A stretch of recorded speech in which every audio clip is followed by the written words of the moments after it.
8 weeks in the hospital for a heart attack, my son never visited once. Discharged with $52 in my pocket, no one to pick me up. I sat outside the hospital for 3 hours, watching families embrace and leave, while all I had was a blunt text message. Take a cab yourself. When I thought I was completely alone, a stranger sat down next to me. 30 years ago, you gave me $300 for college textbooks. Now I'm a lawyer. Before I could understand what was happening, he said something that made my blood run cold. And in that moment, I understood the truth. I didn't react. I just stayed silent and began making my plan. I'm truly grateful you're here. Before we continue, take a moment to share where you're watching from. It's always meaningful to see how stories connect across places. This narrative includes elements shaped for reflection and storytelling. Any similarities may simply be coincidence, but perhaps the emotions and questions it raises are worth thinking about. The morning they discharged me from Providence Hospital, I had $52 in my wallet, a prescription I couldn't afford to fill, and a son who wouldn't answer his phone. I stood outside the cardiac ward entrance with my plastic hospital bag in one hand and my cell phone in the other, watching the automatic doors slide open and shut as families came and went. It was mid-October in Portland, and the air had that crisp edge to it, the kind that makes you want to pull your jacket a little tighter. Except I didn't have a jacket. Just the same flannel shirt and jeans I'd worn the day the ambulance brought me in 8 weeks ago. 8 weeks, 60 days of fluorescent lights, beeping monitors, and nurses who knew my name better than my own kid did. I tried calling David again. 5th time that morning. The phone rang 4 times, then clicked over to voicemail. Hey, this is David Morrison with Cascade Realty. Leave a message and I'll get back to you. I didn't leave another message. I'd already left 2. My thumb hovered over his contact photo, a picture from 5 years ago, back when he still smiled at family dinners. Back when Catherine was still alive. I stared at that photo for a long moment, then slipped the phone back into my pocket. Maybe he was just busy. Maybe he was stuck in traffic. Maybe he forgot what time they were discharging me. But even as I told myself those things, I knew they weren't true. I sat down on the wooden bench outside the cardiac ward and counted the money in my wallet again. $52, 2 20s, a 10, and 2 1s. The nurse had told me the Uber ride home would cost around $40, maybe more, depending on traffic. Home was 22 miles away, out past the city limits, where the houses had yards and the streets still had names instead of numbers. I did the math. If the ride cost $40, I'd have $12 left. Not enough for groceries, not enough for the prescription, not enough for much of anything. My phone buzzed. A text message. David, get an Uber. I'll pay you back. I read it 3 times. No, sorry, Dad. No, are you okay? Just 5 words and a period. I typed back, I don't have enough cash. Can you come get me? The reply came fast. David, busy today. Use a credit card. I didn't have a credit card. Not anymore. I'd cut them up 2 years ago when Catherine got sick after the medical bills started piling up, and I realized I'd never be able to pay them off if I kept charging things I couldn't afford. I didn't text him back. What was the point? I sat there on that bench for 3 hours. I watched a man in his 30s push his elderly father out in a wheelchair, both of them laughing about something. I watched a woman help her mother into a sedan, carefully buckling her seatbelt like she was precious cargo. I watched a young couple leave with their newborn, the father, carrying the car seat like it was made of glass. And I sat there alone with $52 and a phone that wouldn't ring. The October sun climbed higher, but it didn't warm me much. A breeze picked up scattering yellow leaves across the parking lot. I thought about Catherine. If she were here, she would have driven up in that old Chevy pickup windows, down country music playing on the radio. She would have hugged me right there in front of everyone and told me she was proud of me for fighting so hard to get better. But Catherine wasn't here. She'd been gone 9 years, and some days it felt like 90. I thought about the day she died, how David had been there at the hospital, holding her hand crying like his heart was breaking. He'd told me he'd take care of me, that I wouldn't have to worry about anything. That family came first. I'd believed him. Maybe that was my mistake. I pulled out my phone one more time and stared at David's last message. Busy today. Busy. My son was busy. I wanted to be angry. I wanted to call him back and ask him what the hell was so important that he couldn't pick up his own father from the hospital. But I couldn't muster the anger. All I felt was tired. Tired and small and foolish for believing he'd actually show up. Maybe I'd been naive. Maybe I'd put too much faith in him. But he was my son. What else was I supposed to do? A young nurse walked past pushing an empty wheelchair. She glanced at me, then stopped. Mr. Morrison, are you okay? Do you need help? Eilir Grolberg Barberson. I shook my head. No, thank you. I'm just waiting for my ride. She smiled gently. Okay, stay warm out here. She walked back inside, and I was alone again. I looked down at my phone. The battery was at 12%. I hadn't thought to charge it before they discharged me. Another thing I'd forgotten. I was still staring at my phone when a shadow fell across the bench. Mr. Morrison. I looked up. A man stood in front of me, maybe late 40s, wearing a gray jacket and jeans. He had kind eyes and a face I didn't recognize, but there was something familiar about him. Something in the way he stood, like he was waiting for permission to speak. I'm sorry, I said. Do I know you? He smiled, and it was the kind of smile that reaches all the way to the eyes. You might not remember me. It's been a long time. I studied his face, trying to place him. Nothing clicked. I saw you sitting here, he said, glancing at the hospital bag beside me. You just get discharged. I nodded. Yeah, this morning. You waiting for a ride? I hesitated, then nodded again. No point in lying. He sat down on the bench beside me, not too close, just close enough to feel like company. For a minute, neither of us said anything. We just sat there watching the cars come and go. I think I know you, he said finally. You used to have a woodworking shop out on Barlow Road, didn't you? My heart skipped. Yeah, I did. Still do, actually. Or what's left of it. I thought so. He turned to look at me, and there was something in his expression, something grateful and sad all at once. 30 years ago, you gave me a job in that shop when I didn't have anywhere else to go. I stared at him, my mind racing back through the years. 30 years, 1994, 1995. I'd hired a lot of people back then, mostly day laborers, kids who needed work. And then it clicked. The kid who used to sleep in his car, the one I'd let use the shop's bathroom to clean up before work, the one who'd shown up every single day no matter what, because he didn't have anywhere else to be, the one who was always reading books during his lunch break, talking about going to college someday. Thomas. I said the name coming back to me like an old song I hadn't heard in years. He smiled wider. Yeah, my name is Thomas. I blinked, trying to reconcile the man in front of me with the 18-year-old kid I remembered. You look good, real good. Thank you, he said. I've done okay for myself. You went to college. I did. Community college first, then Portland State, then law school. Law school. I felt something warm spread through my chest. Thomas, that's wonderful. I'm so proud of you. He looked down at his hands. I wouldn't have made it without you, Mr. Morrison. You gave me more than a job. You gave me a chance. I shook my head. You did the work. I just gave you a place to do it. We sat in silence for a moment. Then Thomas looked at me, his expression serious. Are you okay, Mr. Morrison? You've been sitting out here a long time. I opened my mouth to say yes, to brush it off, to pretend everything was fine. But I couldn't. The words wouldn't come. No, I said finally. I'm not okay. Thomas nodded slowly. Your son's not coming, is he? I looked at him, surprised. How did you know? I didn't. But I've been watching you for 20 minutes. You keep checking your phone. You keep looking at the road. And you look alone. I felt something crack inside me. Yeah, he's not coming. Thomas didn't say anything for a long moment. Then he stood up and held out his hand. Come on, he said. Let me give you a ride home. I stared at the man in front of me, Thomas searching his face for the shadow of the 18-year-old kid I'd helped back in 1995. His eyes were the same. That's what I noticed first. Brown, steady, grateful. The kind of eyes that remembered things. The rest of him had changed. His face was fuller now, his shoulders broader, his hair touched with gray at the temples. But those eyes were the same. I can't believe it, I said, my voice catching. Thomas, you were just a kid. I was, he said, and his smile softened. I didn't have much back then. You remember? I nodded. How could I forget he'd been sleeping in his car that summer, parking it behind the hardware store on Barlow Road. One morning, I'd seen him washing up in the gas station bathroom, trying to make himself look presentable. I'd hired him on the spot, paid him cash under the table, let him use the shop's bathroom. And when he told me he'd been accepted to community college but couldn't afford the books, I'd given him $300. I remembered his face when I handed him that money. He'd looked at me like I'd just handed him the world. I remember, I said. You worked hard, never missed a day. You gave me a chance, Thomas said. Nobody else would.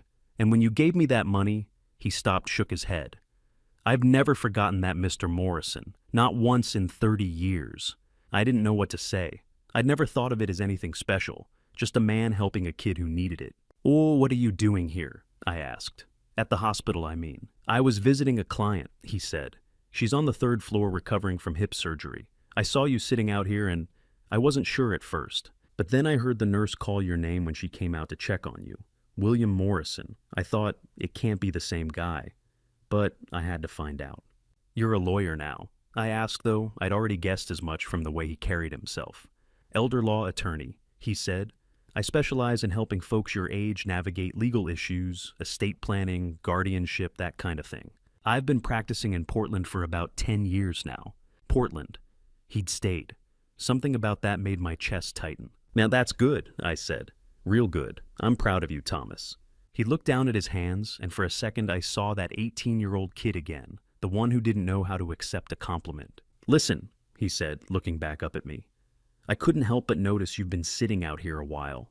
You need a ride somewhere. I hesitated. Pride is a funny thing. Even when you're sitting on a bench with $52 and nowhere to go, it still whispers in your ear that you shouldn't accept help from a stranger. But Thomas wasn't a stranger. Not really. I'd appreciate that, I said. If it's not too much trouble. No trouble at all, he said, standing up and offering me his hand. Come on, my car's just over there. We walked across the parking lot together, and I felt lighter than I had all morning. Not because of the ride, though, that helped, but because of the company. It's strange how loneliness can press down on you without you even realizing it, and how much lighter you feel when someone sees you, really sees you, and chooses to stay. Thomas's car was a dark blue sedan, clean and practical. He opened the passenger door for me, waited while I climbed in, then shut it gently behind me. When he got in on the driver's side, he turned to me and asked, "Where to?" I gave him the address out past the city limits on Route 9, where the houses sat on 2-acre lots and the neighbors kept horses. He nodded, typed it into his GPS, and pulled out of the parking lot. For a while, we didn't talk. I watched the city roll by outside the window, storefronts, traffic lights, people going about their lives. It felt surreal being out in the world again after 8 weeks in a hospital bed. "So," Thomas said, after a few minutes, his tone careful. "How long were you in the hospital?" 8 weeks, I said. Had a heart attack back in September. They kept me in the cardiac unit for a while, then moved me to rehab. And that's a long time, he said. Must have been hard. It was, I admitted. But the doctor said I'm lucky to be alive. Heart attack's no joke. No, it's not. He glanced over at me. You have family nearby? Someone helping you out while you recover? I felt my jaw tighten. I've got a son, David. He lives about 30 minutes from me. That's good, Thomas said. Family's important, especially when you're going through something like this. I didn't answer. I just looked out the window. Thomas must have picked up on it because he didn't press. We drove in silence for a few more miles. My wife passed away 9 years ago, I said eventually. Cancer. She fought it for 2 years, but in the end, I trailed off. Her name was Catherine. She was the best thing that ever happened to me. I'm sorry, Thomas said, and he meant it. I could hear it in his voice. Thank you. I swallowed hard. She would have liked knowing you turned out okay. She always said I had a good instinct for people. Thomas smiled at that. She sounds like she was a wise woman. She was. We merged onto Route 9, and the landscape started to change. Fewer buildings, more trees. The October sun filtered through the branches, casting long shadows across the road. Your son, Thomas said carefully. He's doing all right. I didn't answer right away. I could feel the lie forming on my tongue. Yeah, he's great, just busy, but I couldn't bring myself to say it. He's got his own life, I said finally. Real estate. He's always busy. Thomas nodded, but I could tell he had heard what I didn't say. We turned onto my street 20 minutes later. The houses out here were older, set back from the road with long driveways and tall trees. I'd lived here for 35 years, raised David in this house, buried Catherine's ashes in the garden out back. But as Thomas pulled into my driveway, I felt my stomach drop. The house was dark. Every window, every room. No lights, no sign of life. The lawn was overgrown, the grass reaching halfway up the porch steps. The mailbox at the end of the driveway was overflowing envelopes and flyers spilling out onto the ground. A recycling bin had tipped over, and newspapers were scattered across the driveway, some of them soaked from rain. Thomas stopped the car in the driveway and turned off the engine. Neither of us moved. Mr. Morrison, he said quietly. How long did you say you were in the hospital? 8 weeks, I said, my voice hollow. He didn't ask the next question. He didn't have to. Because we both knew. My son hadn't come to pick me up, and he hadn't come here either. Not once in 8 weeks. I sat there in the passenger seat staring at my dark, abandoned house and felt something inside me crack. Thomas didn't say anything. He just sat there with me, hands on the steering wheel, giving me the space to feel whatever I needed to feel. And for the first time that day, I was grateful I wasn't alone. Thomas and I stepped into the dark house together, and the smell hit me immediately: rotting food, stale air, abandonment. I fumbled for the light switch by the door. Nothing. I flipped it up and down a few times, but the house stayed dark. "Power's off," I said, my voice flat. Thomas pulled out his phone and turned on the flashlight. The beam cut through the darkness, illuminating the front hallway. Dust hung in the air like fog. The hardwood floors were covered in a thin layer of grit, and the walls Catherine and I had painted a soft cream color 20 years ago looked gray in the dim light. We moved through the living room. The couch was still there, the coffee table, the bookshelf full of Catherine's novels. But everything felt wrong, too still, too quiet. In the kitchen, the smell got worse. I opened the refrigerator, and the stench made me step back. Spoiled milk, rotting vegetables, something unidentifiable in a Tupperware container. I shut the door quickly. "The power's been off a while," Thomas said quietly. "At least a few weeks." I nodded, unable to speak. 8 weeks. The power had been off for 8 weeks. On the kitchen counter, mail was piled high: envelopes, flyers, catalogs. Some of it had fallen onto the floor. I picked up a few pieces: bills, more bills. A notice from the water company. A reminder from the pharmacy. I set them down and walked toward the back of the house, toward the door that led to the workshop, Catherine's workshop. I'd built it for her 30 years ago, back when she'd taken up woodworking as a hobby. She'd loved it: the smell of sawdust, the feel of smooth wood under her hands, the satisfaction of creating something from nothing. After she passed, I'd taken over the space. It was the only place in the house where I still felt close to her. I reached for the doorknob. It didn't turn. I tried again, jiggling it, but it was locked. I looked closer. The lock was new, a shiny brass deadbolt I didn't recognize. "Thomas," I said, my voice shaking, "the workshop's locked." He came over, shone his phone light on the lock. "Did you put this here?" "No." I pulled at the door, rattling the handle. "I never locked this door, not once in 30 years. Thomas didn't say anything. He just stood there, his face unreadable. I leaned my forehead against the door and felt something inside me collapse. My mind drifted back to a summer day in 1995. I'd been outside the hardware store on Barlow Road loading 2x4s into the back of my truck when I saw him, a kid maybe 18, sitting on the curb with his head in his hands. He looked like he hadn't slept in days. His jeans were torn at the knees, his t-shirt faded and too big, and his sneakers were held together with duct tape. I finished loading the truck and walked over to him. "You all right, son?" He looked up at me, startled. His eyes were red, and there was a bruise on his cheek I hadn't noticed from a distance. "Yeah," he said quickly, standing up. "Yeah, I'm fine." He wasn't fine, I could see that, but I didn't push. "You looking for work?" I asked. He blinked. "What work?" I said. "I've got a woodworking shop out on Route 9. I could use some help this summer. You interested?" He stared at me like I'd just offered him a winning lottery ticket. Yeah, he said. "Yeah, I'm interested. Though, can you start today?" "Yes, sir." I nodded. "All right, hop in the truck." His name was Thomas Bennett. He was 18 years old, fresh out of high school, and homeless. He'd been sleeping in his car for 3 weeks, parking behind the hardware store at night, and washing up in the gas station bathroom every morning. I didn't ask him why. I figured if he wanted to tell me, he would. He worked in the shop 6 days a week that summer. He showed up on time every single day, did whatever I asked him to do, and never complained. He sanded wood until his hands blistered, swept sawdust until the floor gleamed, and learned to use every tool in the shop like he'd been born holding them. Catherine took to him immediately. Every day around noon, she'd walk out to the shop with a tray of food, sandwiches, soup, homemade cookies, iced tea in the summer heat. She'd set it down on the workbench and say, "You boys need to eat." Thomas always looked at her like she was an angel. "Thank you, Mrs. Morrison." He'd say, his voice quiet and respectful.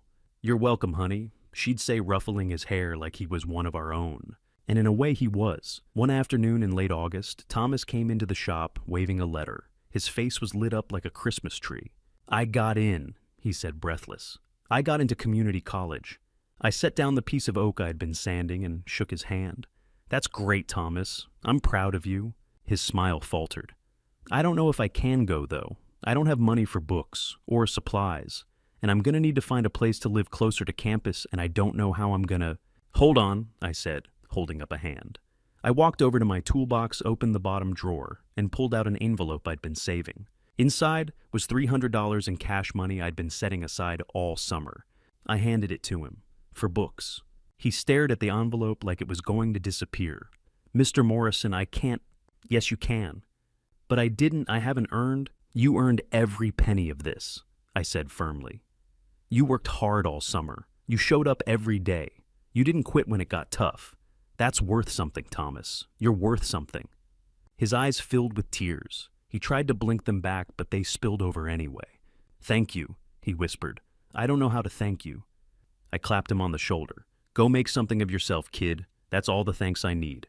He left for college a week later. Catherine packed him a care package, cookies, granola bars, a thermos for coffee. She hugged him like he was her own son and made him promise to visit. He did visit, once, maybe twice in the first year. Then life got busy and we lost touch. But I never forgot him, and I guess he never forgot me either. Thomas's voice brought me back to the present. Mr. Morrison. I lifted my head from the workshop door and turned around. Thomas was standing by the kitchen counter, holding a piece of mail. What is it? I asked, my voice hoarse. You need to see this. I walked over. He handed me an envelope. The return address said, Pacific Northwest Property Appraisals, LLC. I opened it. Inside was a letter dated 3 weeks after I'd been admitted to the hospital. Dear Mr. Morrison, this letter confirms the completion of the residential property appraisal requested by your authorized representative on September 28th. The full report has been sent to the requesting party as per their instructions. Estimated property value $650,000. If you have any questions, please contact our office. I read it twice. Then I looked up at Thomas. I didn't request this, I said. I know. Who did? Thomas pointed to the line that said authorized representative. Someone with legal authority to act on your behalf, he said. Someone who wanted to know how much your house and property are worth. The room felt like it was tilting. I grabbed the edge of the counter to steady myself. 3 weeks after I went into the hospital, I said slowly, someone ordered an appraisal of my house. Thomas nodded. And locked you out of your workshop and let the power get shut off. I looked at him and I could see the anger in his eyes, not at me, but for me. I need to stay here tonight, Thomas said. I need to see all your paperwork, bank statements, legal documents, anything you've signed in the last few months. Can you find those for me? I nodded numbly. Good, he said, because I think someone's trying to take everything you have. And deep down, I knew exactly who that someone was. Thomas refused to leave that first night, not because he thought I couldn't handle myself, but because something in that property appraisal letter had triggered his lawyer instincts. I've seen this before, he'd said, sitting at my kitchen table with a stack of unopened mail in front of him. Someone orders an appraisal right after a medical emergency. It's usually step one in a bigger plan. I didn't want to believe him, but I also couldn't ignore the locked workshop, the shut-off power, the overflowing mailbox. So I told him he could stay. He slept on the couch that night. I didn't sleep at all. I lay in bed staring at the ceiling, listening to the house creak and settle around me. Every sound felt wrong. The refrigerator humming back to life. The furnace kicking on for the first time in weeks. Even the silence between those sounds felt heavy, oppressive. I kept thinking about David. About the way he hadn't answered my calls, about that text message, busy today. What kind of busy keeps you from picking up your own father from the hospital? By morning, the power was back on. Thomas had called the utility company at 7 a.m., explained the situation, and paid the reconnection fee with his own credit card. You can pay me back later, he said when I tried to protest. Right now, we need lights. We spent the morning cleaning. Thomas helped me haul the spoiled food out of the fridge, wipe down the counters, and sweep the floors. The smell of decay had settled into everything, the curtains, the furniture, even the walls. We opened every window in the house despite the October chill, letting the cold air chase out the stench. It felt good to move to do something with my hands. It kept my mind from spiraling. Around 9 o'clock, Thomas sat down at the kitchen table with a box of documents I'd pulled from the hall closet. Bank statements, insurance papers, medical bills. Legal documents I'd signed over the years without thinking much about them. He worked in silence for a while, flipping through pages, occasionally making notes on a yellow legal pad. I busied myself washing dishes, but I kept glancing over my shoulder watching him. His expression grew darker with each page he turned. Finally, he stopped. He pulled out a single sheet of paper and stared at it for a long moment. His jaw tightened. Mr. Morrison, he said quietly. When did you sign this? I dried my hands and walked over. He handed me the paper. At the top in bold letters it said, "Durable power of attorney." My stomach dropped. I scanned the document. It was dated September 13th, 3 days after my heart attack. At the bottom, in shaky handwriting that looked nothing like mine, was my signature. I don't remember signing this, I said, my voice hollow. You were in the hospital 3 days after your heart attack, Thomas said carefully. Where were you? ICU, regular room? ICU, I said. I was on morphine. I stopped the memory coming back in fragments. I was barely awake. I kept drifting in and out. Thomas nodded, his jaw tight. Do you remember your son visiting you? I closed my eyes, trying to pull the memory into focus. I saw flashes. David standing by my bedside, his face blurry, holding a clipboard, his voice distant and muffled. You need to sign this, Dad. It's just to help me take care of things while you're in here. Just a formality. Don't worry about it. I'd signed it. I remembered the pen in my hand, the way it felt too heavy, the way my signature came out crooked and weak. I remembered David's hand on my shoulder, steadying me. I remembered thinking how good it was that he was there taking care of things. He said it was to help, I whispered. He said it was just so he could pay my bills while I was recovering. Thomas's expression darkened. This isn't just for paying bills, Mr. Morrison. This is a durable power of attorney. It gives your son legal authority over your finances, your property, your medical decisions, everything. And it doesn't expire when you leave the hospital. It stays in effect unless you revoke it. I stared at the paper, my hands shaking. I didn't know. I thought he was just helping. He knew you didn't understand, Thomas said, his voice hard. You were on morphine, barely conscious. A signature obtained under those conditions isn't legally valid. He took advantage of you when you were at your most vulnerable. I felt like the floor was dropping out from under me. My own son had done this to me. He can't do that, I said weakly. Can he? Thomas picked up the document and held it up to the light, examining it. Legally, a person must have mental capacity to sign a power of attorney. If you were under the influence of medication that impaired your judgment, the document is voidable. But proving that in court, that's harder. It becomes your word against his. But you believe me? I said. Thomas set the paper down and looked me straight in the eye. I believe you, and I believe we can fight this. But you need to understand your son has had legal control over your assets for 2 months. We need to find out what he's done with that control. At 10 o'clock, my phone rang. I looked at the screen. David. My hand hovered over the phone. Thomas watched me waiting. I answered. Hello, Dad. David's voice was tight-clipped. Why is the power back on at the house? I blinked. What? The power. I got an alert from the utility company that someone paid the reconnection fee. Was that you? Yes, I'm home. I got discharged yesterday. Silence. A long, uncomfortable silence. You're home, David said finally, and there was something in his voice I couldn't quite place. Surprise, anger. Fear. Why didn't you call me? I felt a flicker of anger. I did call you 5 times. You didn't answer. I was busy, Dad. I told you to take an Uber. I didn't have enough money. You could have used a credit card. I don't have a credit card. Another silence. Then, well, you're home now. That's good. Listen, I need to come by and talk to you about a few things. There are some papers you need to sign. Why is the workshop locked? I interrupted. He hesitated. What? The workshop. Someone put a new lock on the door. Was that you? Dad, Jessica thought it wasn't safe for you to be working with power tools right after a heart attack. We were just trying to protect you. Protect me! My voice rose. You locked me out of my own workshop. Dad, calm down. You're getting worked up. This isn't good for your heart. They don't tell me to calm down. You had no right. Thomas reached over and gently took the phone from my hand. I stared at him, too stunned to protest. He put the phone to his ear. Hello, David. My name is Thomas Bennett. I'm an elder law attorney and I'm representing your father. I heard David's voice on the other end, sharp and defensive. Who the hell are you? Put my father back on the phone. Your father asked me to review his legal documents, Thomas said calmly. Including the power of attorney you had him sign while he was on morphine in the ICU. Silence. That document was signed under duress, Thomas continued. Your father was not mentally competent to sign legal paperwork at that time.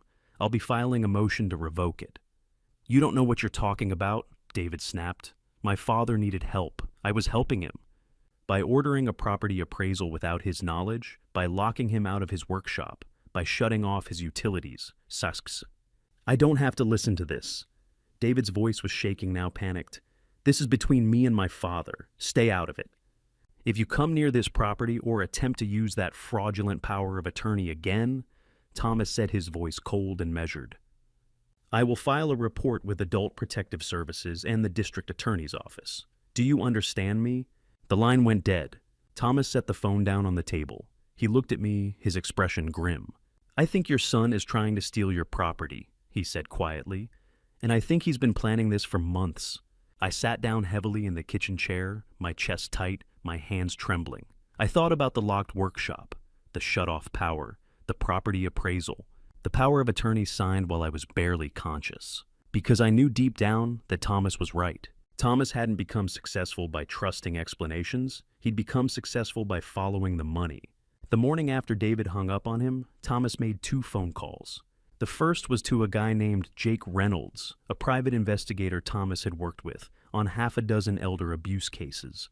Jake was in his late 40s, a former Portland police detective who'd left the force to start his own firm specializing in financial fraud. If there was a paper trail, Jake would find it. The second call was to Dr. Elena Rodriguez, a forensic pharmacologist who consulted with law enforcement on medication tampering cases. Thomas had used her expertise before when a client's prescribed painkillers turned out to be something else entirely. I need you to look at some pills, Thomas told her. Blood pressure medication. I think they might not be what the label says. Bring them by tomorrow, she said. I'll run a full analysis. Thomas hung up and turned to me. We're going to find out exactly what your son's been doing, but I need you to trust the process, okay? I nodded, though I wasn't sure I could handle what we might find. Jake got to work immediately. Thomas gave him copies of the power of attorney, the property appraisal, and my bank statements for the last 6 months. 3 days later, on a gray Thursday afternoon, Jake showed up at my door with a folder thick enough to make my stomach turn. We sat at the kitchen table, me, Thomas, and Jake, while Jake laid out what he'd found. Your son used that power of attorney to take out a mortgage on this property, Jake said, tapping a stack of papers. September 28th, 3 weeks after you were admitted to the hospital. I stared at the document. There it was, in black and white. A loan for $200,000 secured against my house and workshop. My signature, or something that looked like my signature, was at the bottom. I didn't sign this, I said, my voice shaking. I know, Jake said. He forged it, or he brought it to you in the hospital and had you sign it while you were on morphine. Either way, it's fraud. Why? I asked. Why would he need $200,000? Jake flipped to another page. Your son's in debt, deep debt, about $500,000, give or take. I felt like the room was tilting. $500,000, I repeated. Jake nodded. He had a commercial real estate deal fall apart 2 years ago. He borrowed money from investors, promised big returns, and the whole thing went south. He's been scrambling to pay it back ever since. The $200,000 he pulled from your property that went straight to paying down part of that debt. I couldn't breathe. He mortgaged Catherine's workshop to pay off his debts. Thomas reached over and put a hand on my shoulder. I'm sorry, Mr. Morrison. I just sat there staring at the papers, trying to make sense of it. My son, my own son, had stolen from me, had used my illness, my trust, to take the one thing I had left of my wife. There's more, Jake said quietly. I looked up at him, and I could see from his expression that whatever came next was going to be worse. Jake pulled out his phone and opened up a social media page. It was Jessica's account, my daughter-in-law's influencer page, the one she was always posting on. Your daughter-in-law has quite a following, Jake said. 50,000 followers. She posts about lifestyle, fashion, travel, and she's been posting a lot about you. He scrolled through the posts. I saw photos of Jessica at the hospital, 2 photos both from the same day, both taken in the lobby, not in my room. The captions were full of heart emojis and prayers. Praying for my father-in-law's recovery. Family is everything. So grateful Dad is getting stronger. We love you. She only visited you twice in 8 weeks, Jake said. And both times she stayed less than 15 minutes. But based on these posts, you'd think she was there every day. I felt sick. Jake kept scrolling. More posts. Jessica in Paris. Jessica with shopping bags from designer stores. Jessica at expensive restaurants. In the last 2 months, Jake said, your daughter-in-law has spent over $50,000, most of it on travel clothes and dining out. The timing lines up with when your son mortgaged your property. I closed my eyes. It wasn't just David, it was both of them. They're living off my house, I said quietly. Yes, Thomas said, they are. That evening, Thomas asked me a question I wasn't expecting. Mr. Morrison, when was the last time you refilled your blood pressure medication? I blinked, confused by the sudden change in topic. I don't know. A few months ago, maybe. Who picked it up for you? David did, I said. I asked him to grab it from the pharmacy back in June. Why? Thomas's expression darkened. Where are the pills now? In the bathroom. Why, what's going on? Thomas stood up and walked down the hall. I followed him. He opened the medicine cabinet, found the orange prescription bottle, and held it up to the light. How many of these have you taken since June? He asked. Every day, I said. 1 in the morning, 1 at night, like the doctor told me. Thomas unscrewed the cap and poured a few pills into his palm. He stared at them for a long moment, then looked at me. I need to have these tested, he said. Tested, I repeated. Why, they're just blood pressure pills. Maybe, Thomas said, but I need to be sure. The next day, Thomas took the pills to Dr. Rodriguez's lab. I spent the afternoon pacing the house, trying not to think about what any of this meant. David had stolen from me. Jessica had lied about caring for me. They'd mortgaged Catherine's workshop. They'd used me. But the pills, I didn't understand why Thomas was so concerned about the pills. I got my answer 2 days later. Dr. Rodriguez called Thomas's cell phone. He put it on speaker so I could hear. Thomas, she said, her voice tight. I ran a full analysis on those pills. They're not blood pressure medication. Thomas's jaw clenched. What are they? Sugar pills, she said. Placebos. No active ingredients. Whoever gave these to your client wasn't trying to help him. They were trying to make sure his condition got worse. I felt the room spin. I grabbed the edge of the kitchen counter to steady myself. Sugar pills, I whispered. Yes, Dr. Rodriguez said. If someone with high blood pressure stops taking their real medication and replaces it with placebos, their condition deteriorates rapidly. Within weeks, they could be at serious risk for a stroke or heart attack. I thought back to June. David had picked up my pills. 3 months later, I'd had a heart attack. Oh my God, I said, my voice breaking. He tried to... Thomas ended the call and turned to me, his face grim. Your son didn't just steal from you, he said quietly. He tried to harm you, and I think he's been planning this for a very long time. I held that pill bottle for a long time, after Thomas told me, turning it over and over in my hands, trying to understand how my son could have done this. The orange prescription bottle felt heavier than it should have, like it was filled with something more than sugar pills. Betrayal, maybe, premeditation, intent. I couldn't stop thinking about June. David had offered to pick up my medication refill. I'd thought it was kind of him, thoughtful even. I'd been having trouble driving long distances after a dizzy spell, and he'd said, "Don't worry, Dad, I'll grab it for you." I'd trusted him. The lab report came back 2 days later. Dr. Rodriguez sent it directly to Thomas, who sat me down at the kitchen table and walked me through it. No active ingredients, Thomas said, pointing to a line on the report. These pills are made of compressed glucose, sugar, that's it. No blood pressure medication. Nothing that would help your condition. You've been taking placebos for 3 months. I stared at the words on the page, but they didn't make sense. Or maybe they made too much sense, and I just didn't want to believe it. 3 months, I repeated. I had the heart attack in September. Exactly, Thomas said. If someone with uncontrolled high blood pressure stops taking their medication, their condition deteriorates fast. Within weeks, the risk of stroke or heart attack skyrockets. Oh, I felt cold all over. He knew, I whispered. He knew what would happen. Thomas didn't answer. He didn't need to.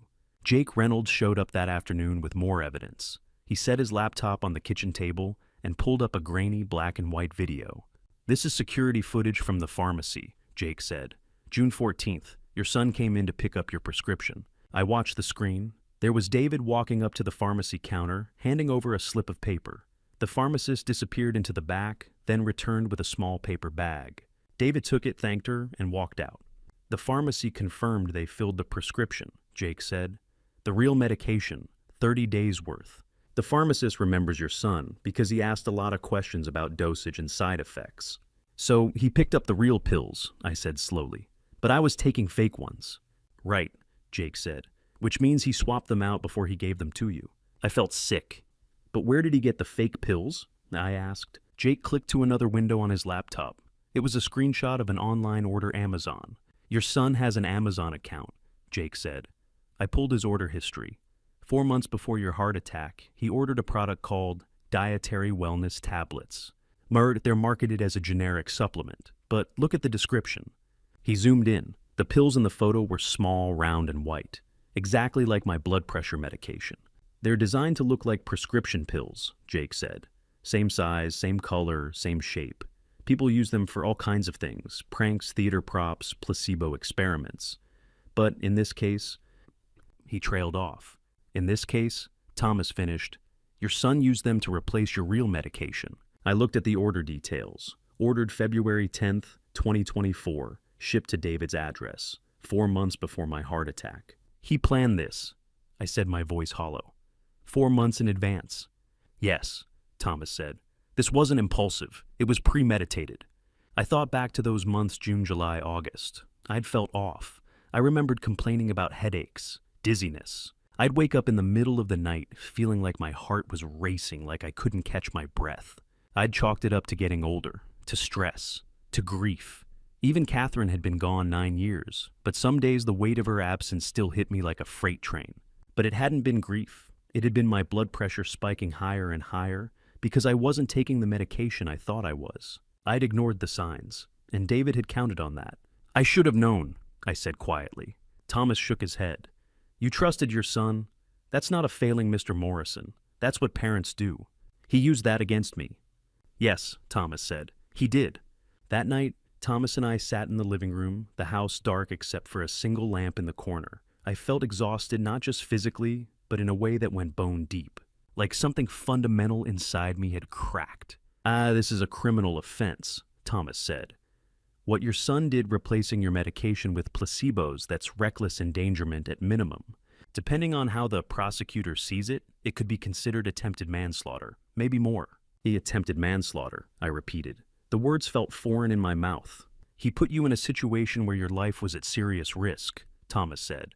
And the evidence suggests he did it intentionally. That's a crime, Mr. Morrison, a serious one. I nodded slowly. What happens now? That's up to you, Thomas said. We can take this to the district attorney's office. They'll open a criminal investigation. If they find enough evidence, and I think they will, they'll file charges. Your son could face jail time. I looked down at my hands. They were shaking. Or, Thomas continued, we can handle this civilly. Sue for damages, get the POA revoked, take back control of your property. Keep it out of the criminal system. I thought about it. I thought about David as a little boy riding his bike down this street laughing.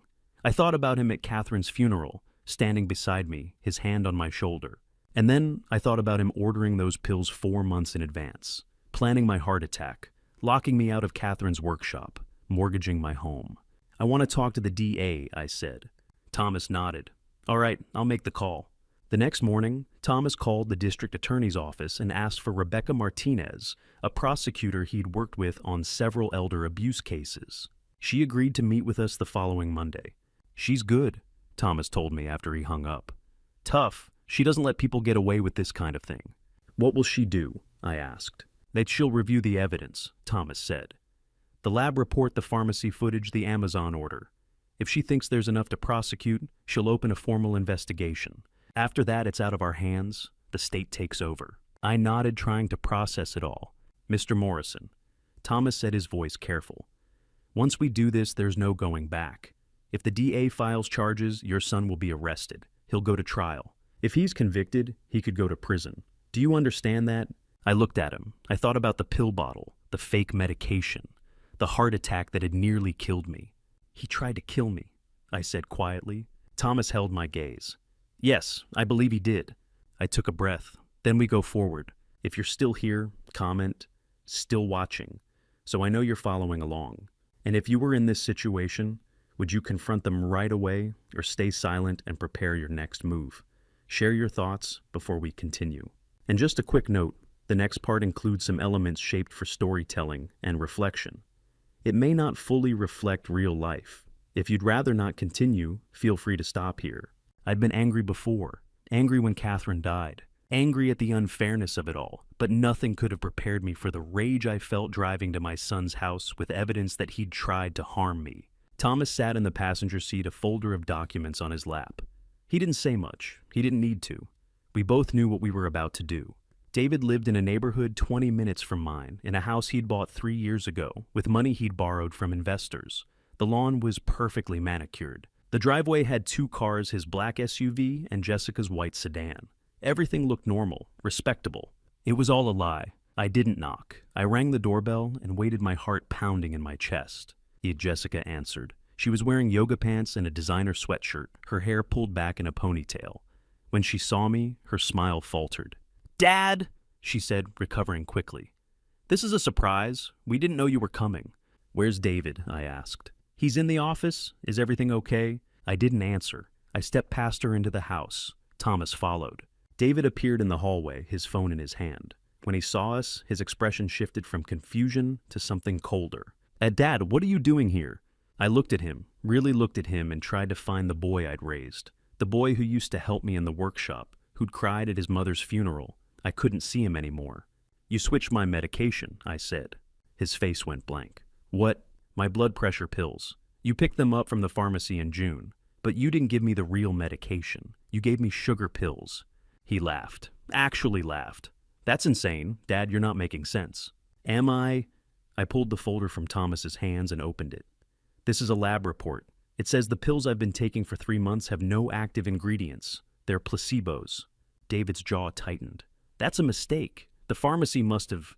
"This," I interrupted, pulling out another page, "is security footage from the pharmacy.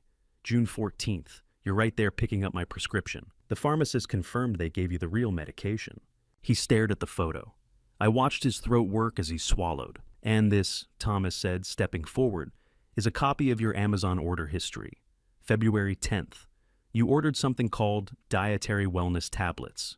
Oh, they look exactly like blood pressure medication. They were shipped to this address." David's face went pale. "You hacked my account?" "No," Thomas said calmly. "Your account was subpoenaed as part of a criminal investigation. Everything we're looking at is legal evidence." Jessica, who'd been standing in the doorway, made a strangled sound. "David!" "Don't," he snapped. "But they have the..." "Jessica, stop!" She didn't stop. She turned to me, her face crumpling. "It was me. I ordered them. The replacement pills were cheaper, and I thought it would save us money." "Shut up!" David shouted. I didn't think it would hurt him. Jessica's voice was shaking now, hysterical. "I thought they were just vitamins or something. I didn't know they'd cause a heart attack." Jesus Christ, Jessica. "You told me it was fine," she screamed. "You said it wouldn't matter." The room went silent. Thomas looked at me. I looked at David. "Get out of my house," David said, his voice low and dangerous. "We're leaving," Thomas said. "But you should know this is all going to the district attorney's office. Both of you." David's hands clenched into fists. "You're making a mistake." "No," I said quietly. "I already made my mistake. I trusted you."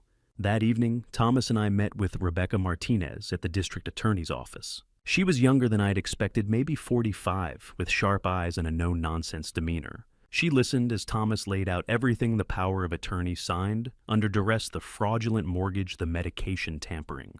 When he finished, she leaned back in her chair and studied me. "Mr. Morrison," she said, "do you understand what you're asking me to do?" "Yes," I said. "If I open a criminal investigation, your son and daughter-in-law will likely be arrested. They will face serious charges: fraud, elder abuse, reckless endangerment, possibly attempted manslaughter. This will be public, it will be ugly, and there's no guarantee of a conviction." "I understand." She nodded slowly. "All right, I'm opening an investigation. I'll need your full medical records, the pharmacy records, and a detailed written statement from you. Can you provide those?" "Yes." "Good. This is going to take time, Mr. Morrison. Weeks, maybe months. Are you prepared for that? I thought about Catherine. I thought about the workshop. I thought about the pills I'd been taking, thinking they were keeping me alive when really they were doing the opposite." "I'm prepared," I said. Late that night, Thomas's phone buzzed. He read the message, then looked up at me. "Your son hired a lawyer," he said. "Gregory Stevens, defense attorney. He's good." "What does that mean?" Thomas handed me his phone. The message was short and direct. "To Thomas Bennett and William Morrison. Be advised that we will be filing an emergency guardianship petition on behalf of David and Jessica Morrison. Mr. William Morrison is clearly suffering from cognitive decline and is being unduly influenced by outside parties. We will seek immediate conservatorship to protect his interests. Gregory Stevens, Esquire." I stared at the message. They're trying to have me declared incompetent. Yes, Thomas said. It's a common tactic. If they can convince a judge that you're not mentally capable of making your own decisions, they can take control of your finances and your medical care. They can shut this whole thing down before it even starts. Can they do that? They can try, Thomas said, but we're going to fight it. I've already called Dr. Mitchell. He's a geriatric psychiatrist. He'll evaluate you, prove you're perfectly competent. We'll go to the hearing, we'll present evidence, and we'll shut this down. I looked at the message again. Cognitive decline, unduly influenced. They're going to say I'm senile, I said quietly. Yes. They're going to say you're manipulating me. Yes. I set the phone down. My hands were shaking, but not from fear, from anger. They're playing dirty, Thomas said. Are you ready for this? I thought about my son standing in his perfect house lying to my face.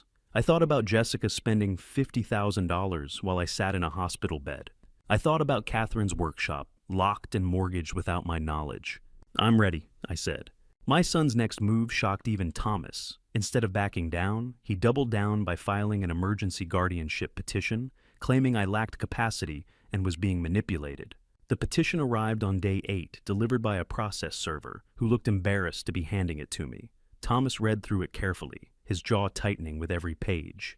They're asking for a hearing in 14 days, he said. Day 22, that's fast. What does it say? I asked. He flipped to the first page. They're claiming you suffered cognitive decline after your cardiac event, that you're easily confused, unable to make sound decisions, and that I'm exerting undue influence over you. I felt my chest tighten. They're saying I'm senile. Yes, Thomas kept reading.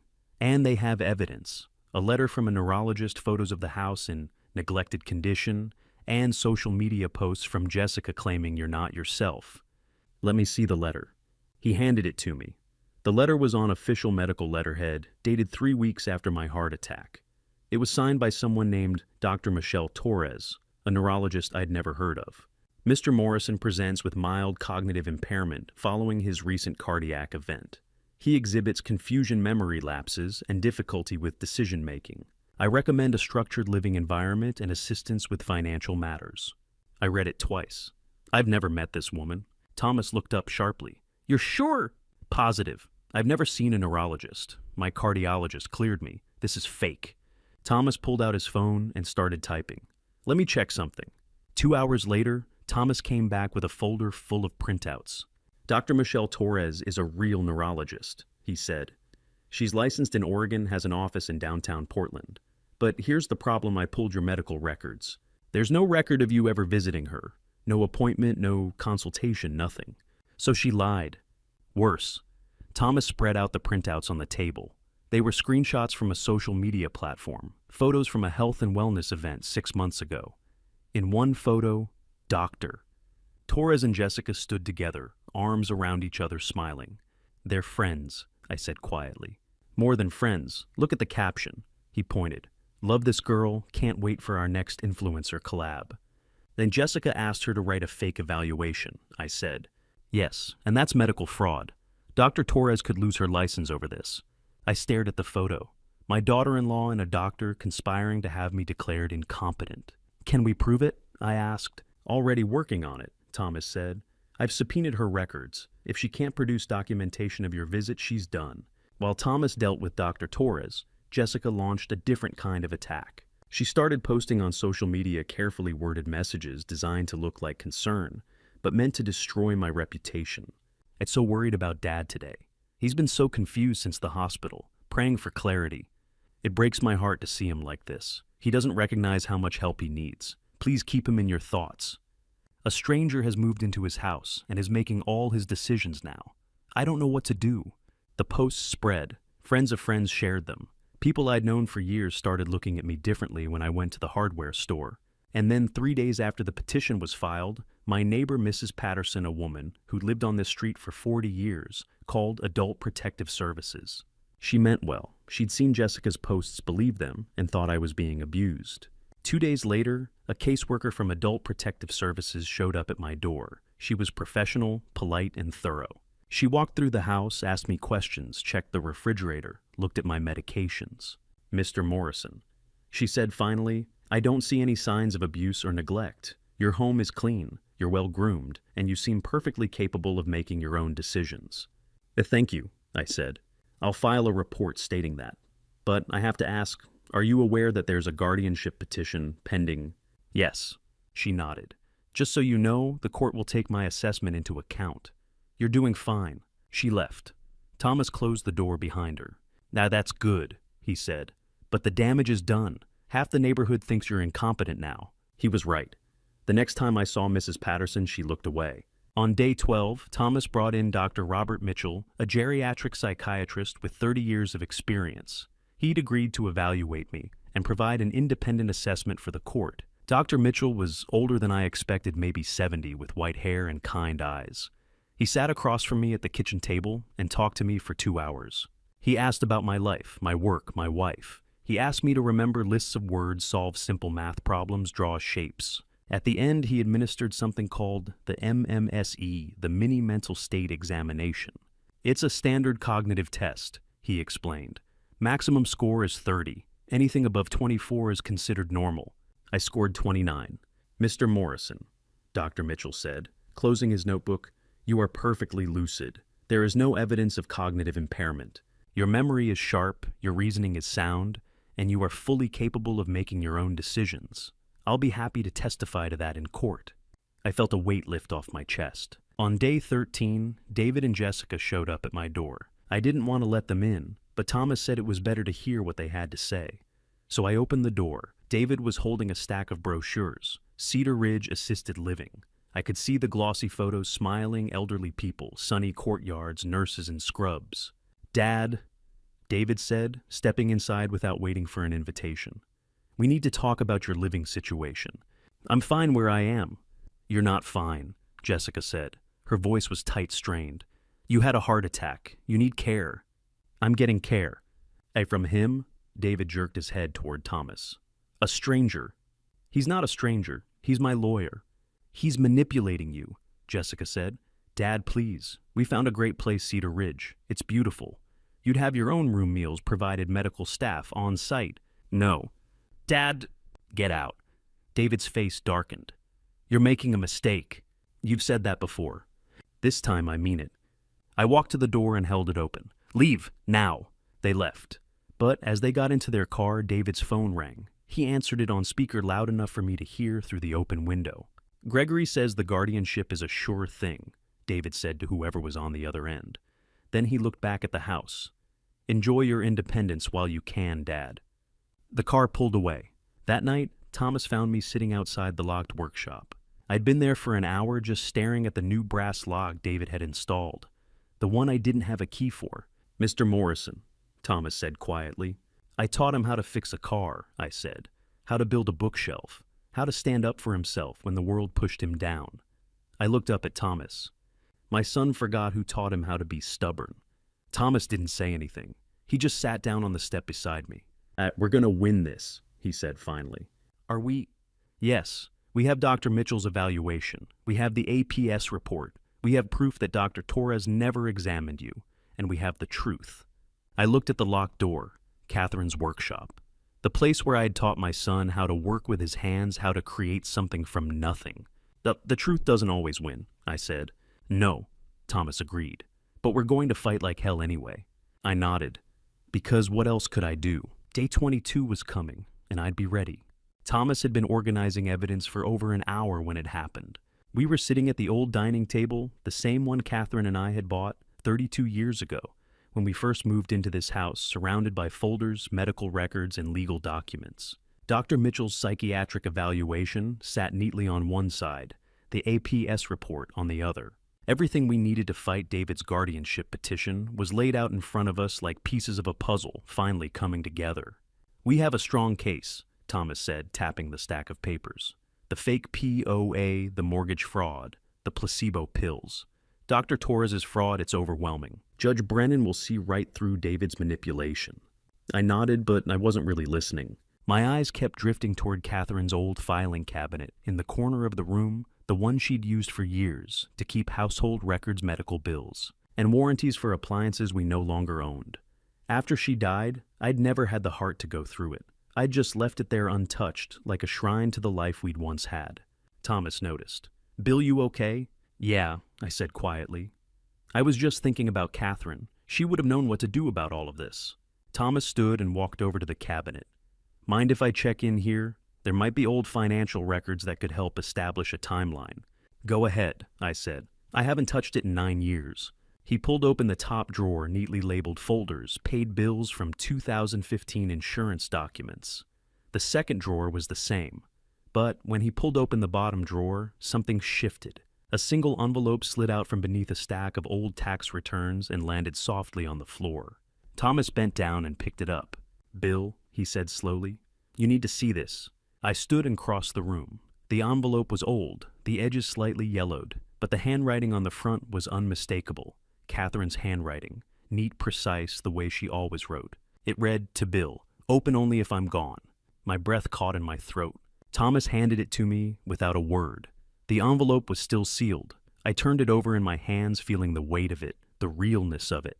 Catherine had written this. She had hidden it, and she had wanted me to find it. "Take your time," Thomas said quietly, stepping back to give me space. I sat down at the table, my hands trembling as I carefully broke the seal. Inside was a single folded sheet of paper, the same stationery Catherine had always used, pale blue with tiny flowers along the border. I unfolded it slowly, and the first line hit me like a fist to the chest. "My dearest Bill, if you're reading this, I am gone." I kept reading, my eyes moving across the page, and with every sentence the world around me seemed to tilt and blur. David, 16 years old, $5,000. She knew. She'd known all along. My hands started shaking so badly, I had to set the letter down on the table. I pressed my palms flat against the wood, trying to steady myself, trying to breathe. Thomas was watching me, concern etched across his face, but he didn't say anything. He just waited. I picked the letter back up and kept reading. Every word felt like a knife. I confronted him. He cried. He begged, and I believed him. No, I wanted to believe him. The room felt too small, too hot. I could hear my own heartbeat pounding in my ears. I protected him from the consequences. I closed my eyes, but all I could see was Catherine. Not the Catherine from 9 years ago, frail and exhausted in a hospital bed, but the Catherine from before that. The Catherine who used to stand at the kitchen window, watching David work in the shop with me. The Catherine who would smile when I came home, but always looked just a little sad when David left. I remembered something I hadn't thought about in years. It was a few weeks before she died. We were sitting on the porch together watching the sun set over the trees.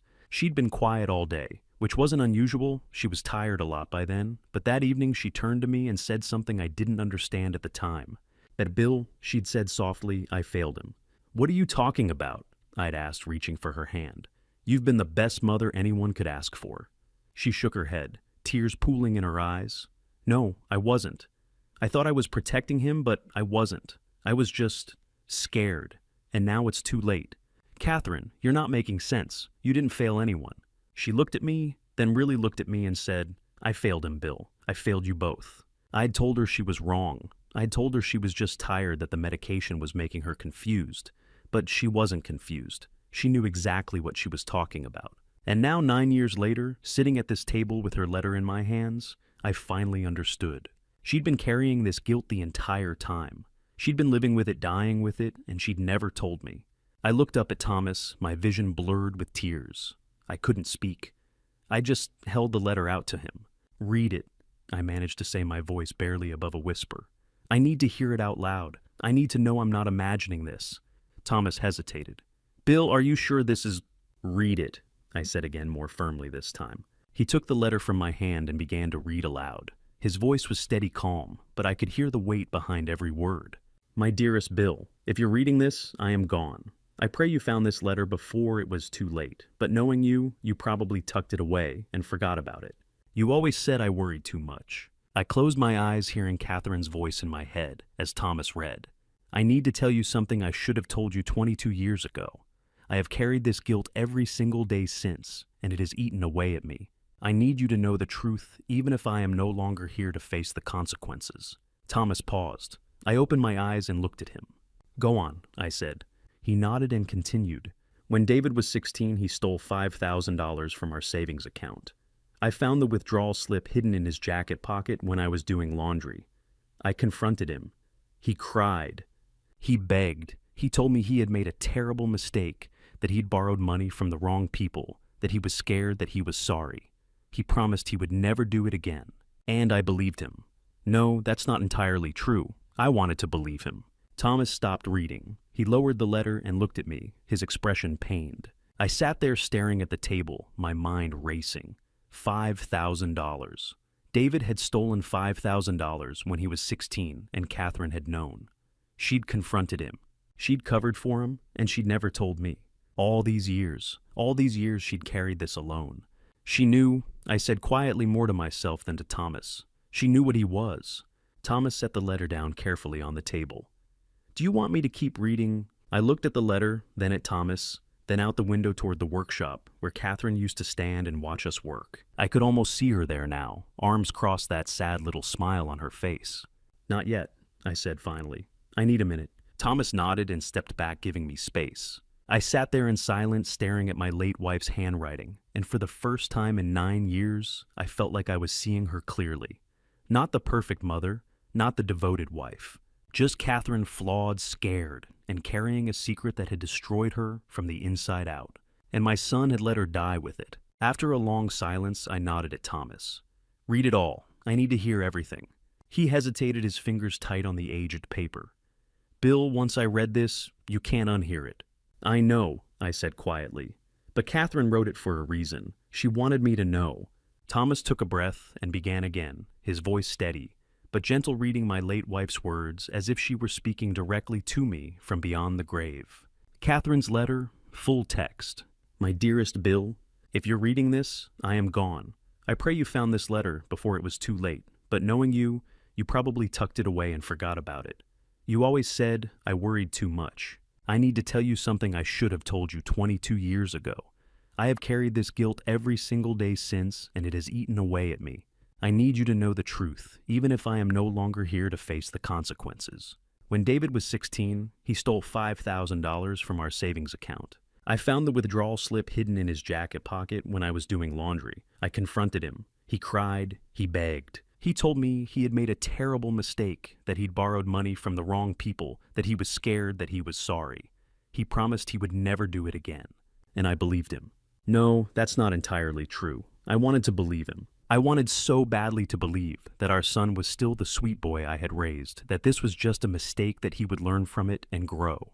So I did the worst thing a mother can do. I protected him from the consequences. I took money from my own account and covered the withdrawal. I never told you.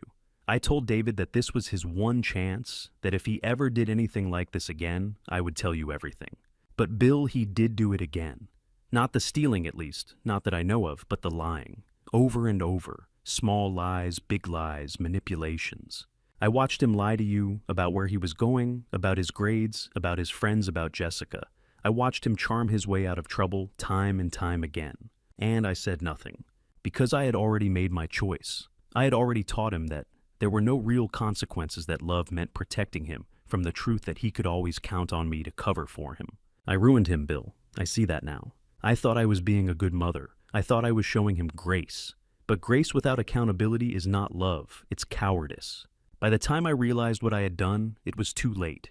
He was already who he was going to be, and I had no one to blame but myself. Bill, I am begging you, do not make the same mistake I did. Love does not mean enabling. Love does not mean excusing. Love does not mean pretending. Sometimes love means consequences. If David ever does something that hurts, you do not protect him the way I did. Do not let guilt or shame or hope cloud your judgment. Do what I should have done 22 years ago. Hold him accountable. I know you will struggle with this. You are a kind man, a forgiving man. But kindness without boundaries is not kindness, it's surrender. I am so sorry I never told you. I am so sorry I carried this alone. I am so sorry I failed our son. But you don't have to. Please, Bill, don't let him destroy you the way I let him destroy me. With all my love, Catherine. Thomas's voice cracked on the last line. He lowered the letter and looked at me, his eyes glistening. I couldn't speak. My chest felt hollow, as if someone had reached inside and pulled out everything that mattered. She died thinking she'd destroyed him. I whispered finally, my voice breaking. She carried that guilt for 9 years, and he never knew. He never cared. Bill, he let her die believing it was her fault. My hands were shaking. He let his own mother die in guilt. Thomas set the letter down carefully on the table and sat back, giving me space.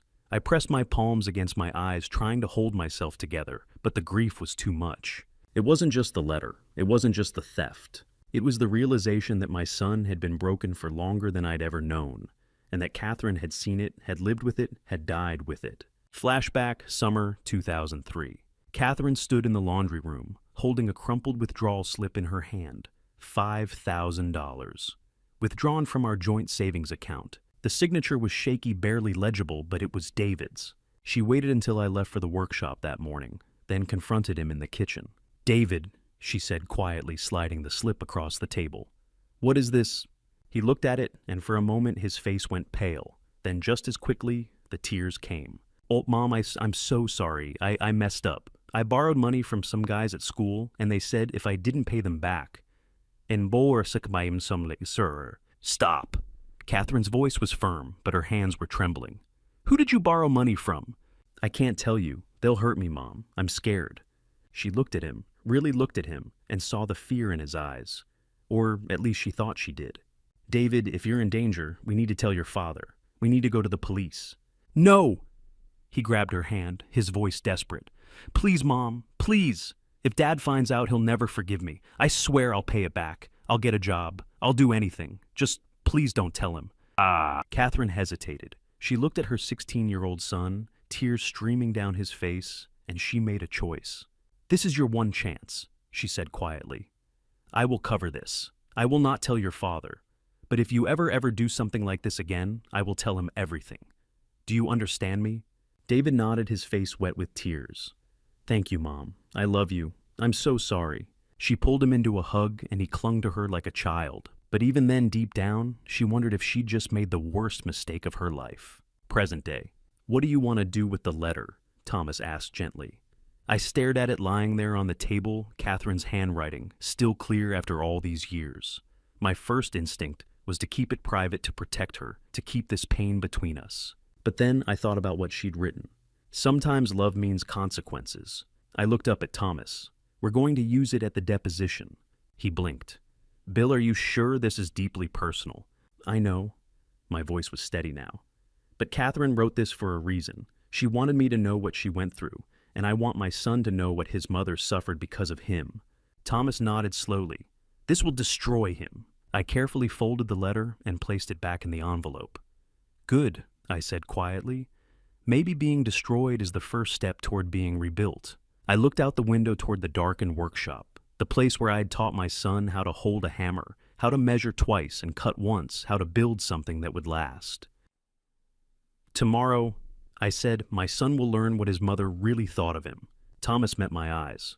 "Once we do this, there's no going back." "I know," I said, "but Catherine already showed me the way forward. I'm just finally listening." The deposition room was smaller than I'd imagined, just a long table, 6 chairs, and a court reporter with her stenography machine. My son sat across from me in a navy suit, pretending he didn't know what was about to happen. Jessica sat beside him in a cream blouse and pearls, checking her phone. Gregory Stevens, David's silver-haired attorney, sat at the head of the table with a legal pad and a smug expression. Thomas sat beside me, calm and prepared. The court reporter looked up. "Please state your name for the record." "William Morrison." "You understand you are under oath?" "I do." Gregory leaned forward. "Mr. Morrison, you were hospitalized for 8 weeks following a cardiac event, correct? And during that time, you were on morphine." "Besbadin de Molend, Wendoid." "For the first few days, yes." "Would you say your judgment was impaired?" Thomas started to object, but I held up a hand.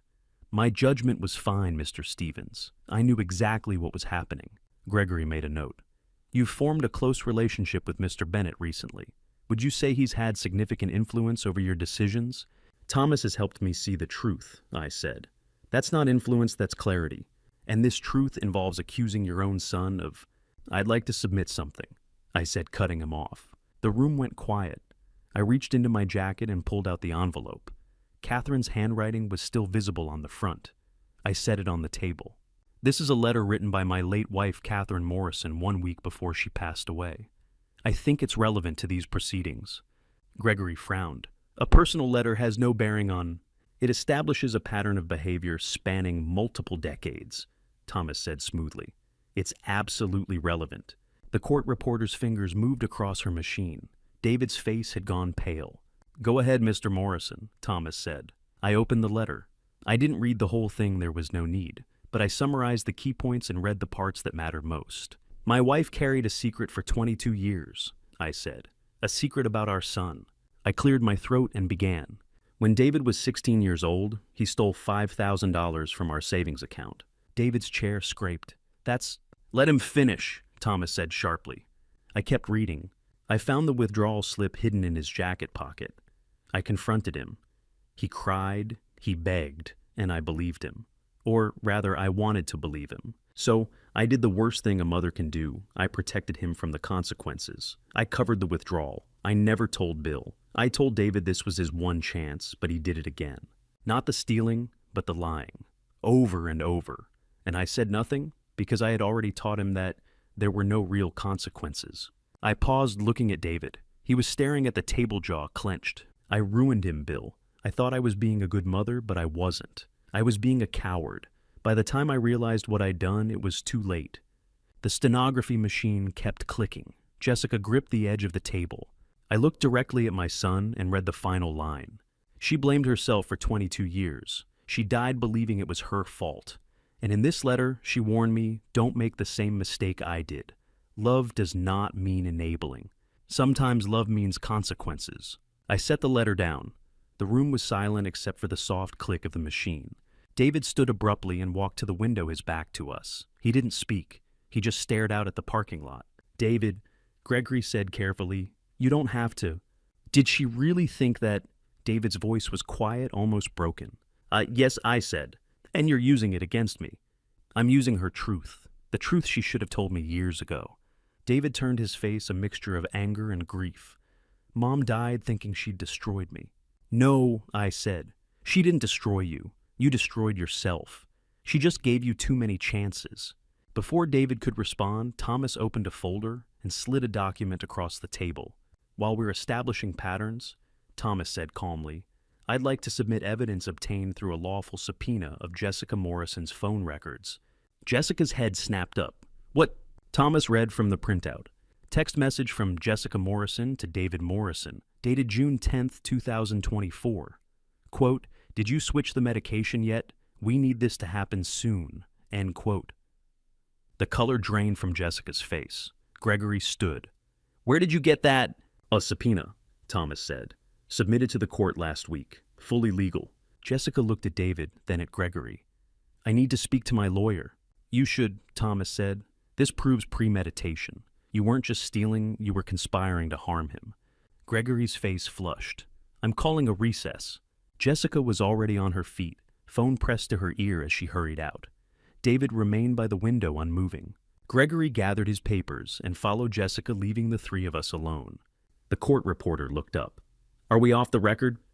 "Yes," Thomas said. She stepped out, closing the door. David still hadn't moved. After a long moment, he turned. His eyes were red. "Then she died thinking she ruined me." I stood slowly. "She died carrying guilt that wasn't hers. You let her die with it. And now you've done the same thing to me, lied, manipulated, stolen. But I'm not going to make her mistake." "What mistake?" "Protecting you from the consequences." He stared at me, then looked down. "She really wrote that?" "Yes, and she was right. You destroyed yourself. She just gave you too many chances." David didn't respond. He just stood there, looking more lost than I'd ever seen him. Thomas packed his files. "The hearing is in 4 days, David. If I were you, I'd think carefully about what you want to say to the judge." David looked at me one last time, then walked out without a word.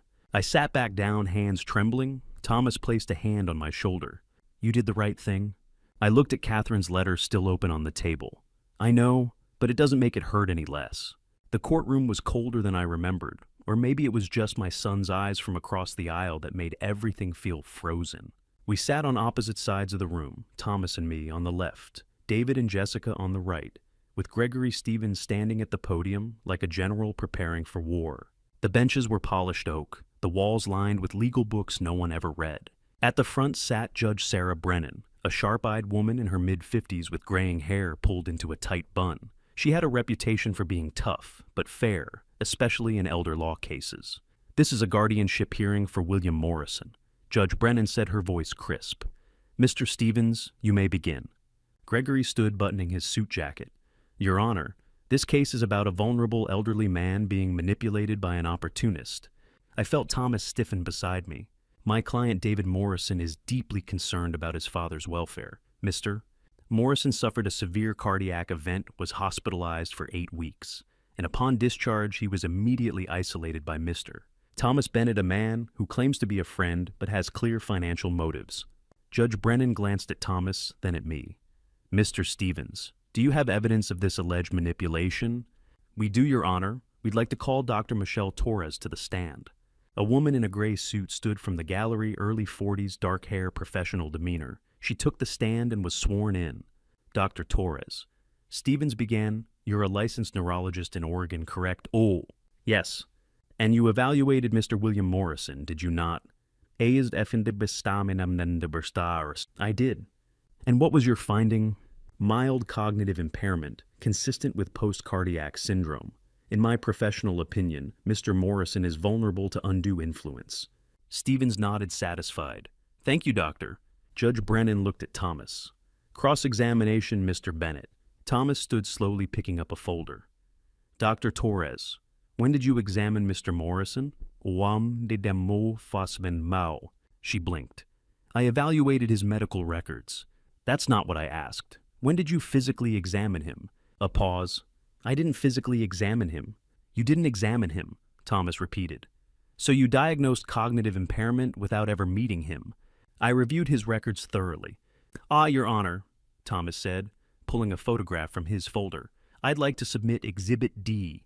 This is a photograph from Jessica Morrison's social media account, dated March 15, 2023. It shows Dr. Torres and Mrs. Morrison together at a wellness influencer event. The caption reads, "So grateful for amazing friends like Michelle." The courtroom went silent. Dr. Torres's face paled. Dr. Torres, Thomas continued, you're friends with Jessica Morrison, aren't you? We've met socially. And you wrote a medical evaluation for a man you've never examined at the request of your friend, who stands to benefit financially from his incapacitation. Is that correct? Judge Brennan held up a hand. That's enough. Dr. Torres, I'm referring your conduct to the Oregon Medical Board. Your testimony is stricken from the record. Dr. Torres stood quickly and left the courtroom, her heels clicking against the floor. I felt a small surge of relief, but it didn't last long. Your Honor, Stevens said, standing again, I'd like to call Thomas Bennett to the stand. Thomas froze. Judge Brennan frowned. Mr. Bennett is representing Mr. Morrison. He's also a material witness, Your Honor. His relationship with my client's father is central to this case.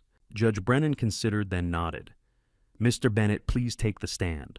Thomas stood slowly and walked to the witness box. He was sworn and his jaw tight. Stevens approached with a thin smile. Mr. Bennett, how much student debt do you currently carry? Thomas hesitated. $123,000. And you're aware that Mr. Morrison's estate is valued at approximately $650,000. I've seen the appraisal, yes. Mr. Bennett, if Mr. Morrison were to leave you a portion of his estate in gratitude for your help, you wouldn't refuse it, would you? Thomas opened his mouth, then closed it. The pause was too long. Mr. Bennett, Stevens pressed. I haven't thought about it, Thomas said finally. You haven't thought about it? Stevens's voice dripped with skepticism. You're carrying 6 figures of debt. You've spent weeks cultivating a relationship with a wealthy, elderly, vulnerable man, and you haven't once considered whether he might leave you something in his will. Whispers rippled through the courtroom. I saw Jessica lean forward, a satisfied smile on her face. Thomas's hands gripped the edge of the witness box. My relationship with Bill isn't about money, but you wouldn't refuse it if he offered, would you? Thomas didn't answer. Your Honor, Stevens said, turning to the judge, this man is no different from my client's son, except he has no legal or familial claim. He's an opportunist. Judge Brennan called a recess. In the hallway outside, Thomas leaned against the wall, his hands shaking. What if they're right? He whispered. What if I am just... I grabbed his hand firm and steady. Stop. You're here because 30 years ago, I gave you $300 for college books and you never forgot it. My son stole $5,000 from his own mother and never remembered. That's the difference. Thomas looked at me, his eyes red. Bill, you didn't come back into my life for money, Thomas. You came back because you're a good man. Don't let them take that away from you. He nodded slowly, wiping his eyes. We walked back into the courtroom. Judge Brennan took her seat. Mr. Stevens, she said, her voice cold. Attacking opposing counsel doesn't address the documented fraud, financial abuse, and elder exploitation your client has committed. The court has seen the evidence, the falsified power of attorney, the unauthorized mortgage, the medication, tampering. Mr. Bennett's student debt is irrelevant. It was a small victory, but as I looked at Thomas, I could see the damage had been done. That night, I didn't sleep. I kept thinking about Thomas on the witness stand, about the way my son's lawyer had twisted something honorable into something ugly. Thomas had come back into my life not because he wanted something from me, but because he remembered kindness, and Stevens had made it sound like a con. I lay awake in the small hotel room Thomas had booked for us, staring at the ceiling, listening to the hum of traffic outside. Somewhere across town, David and Jessica were probably sleeping soundly, confident that their strategy was working. But I wasn't going to let them win.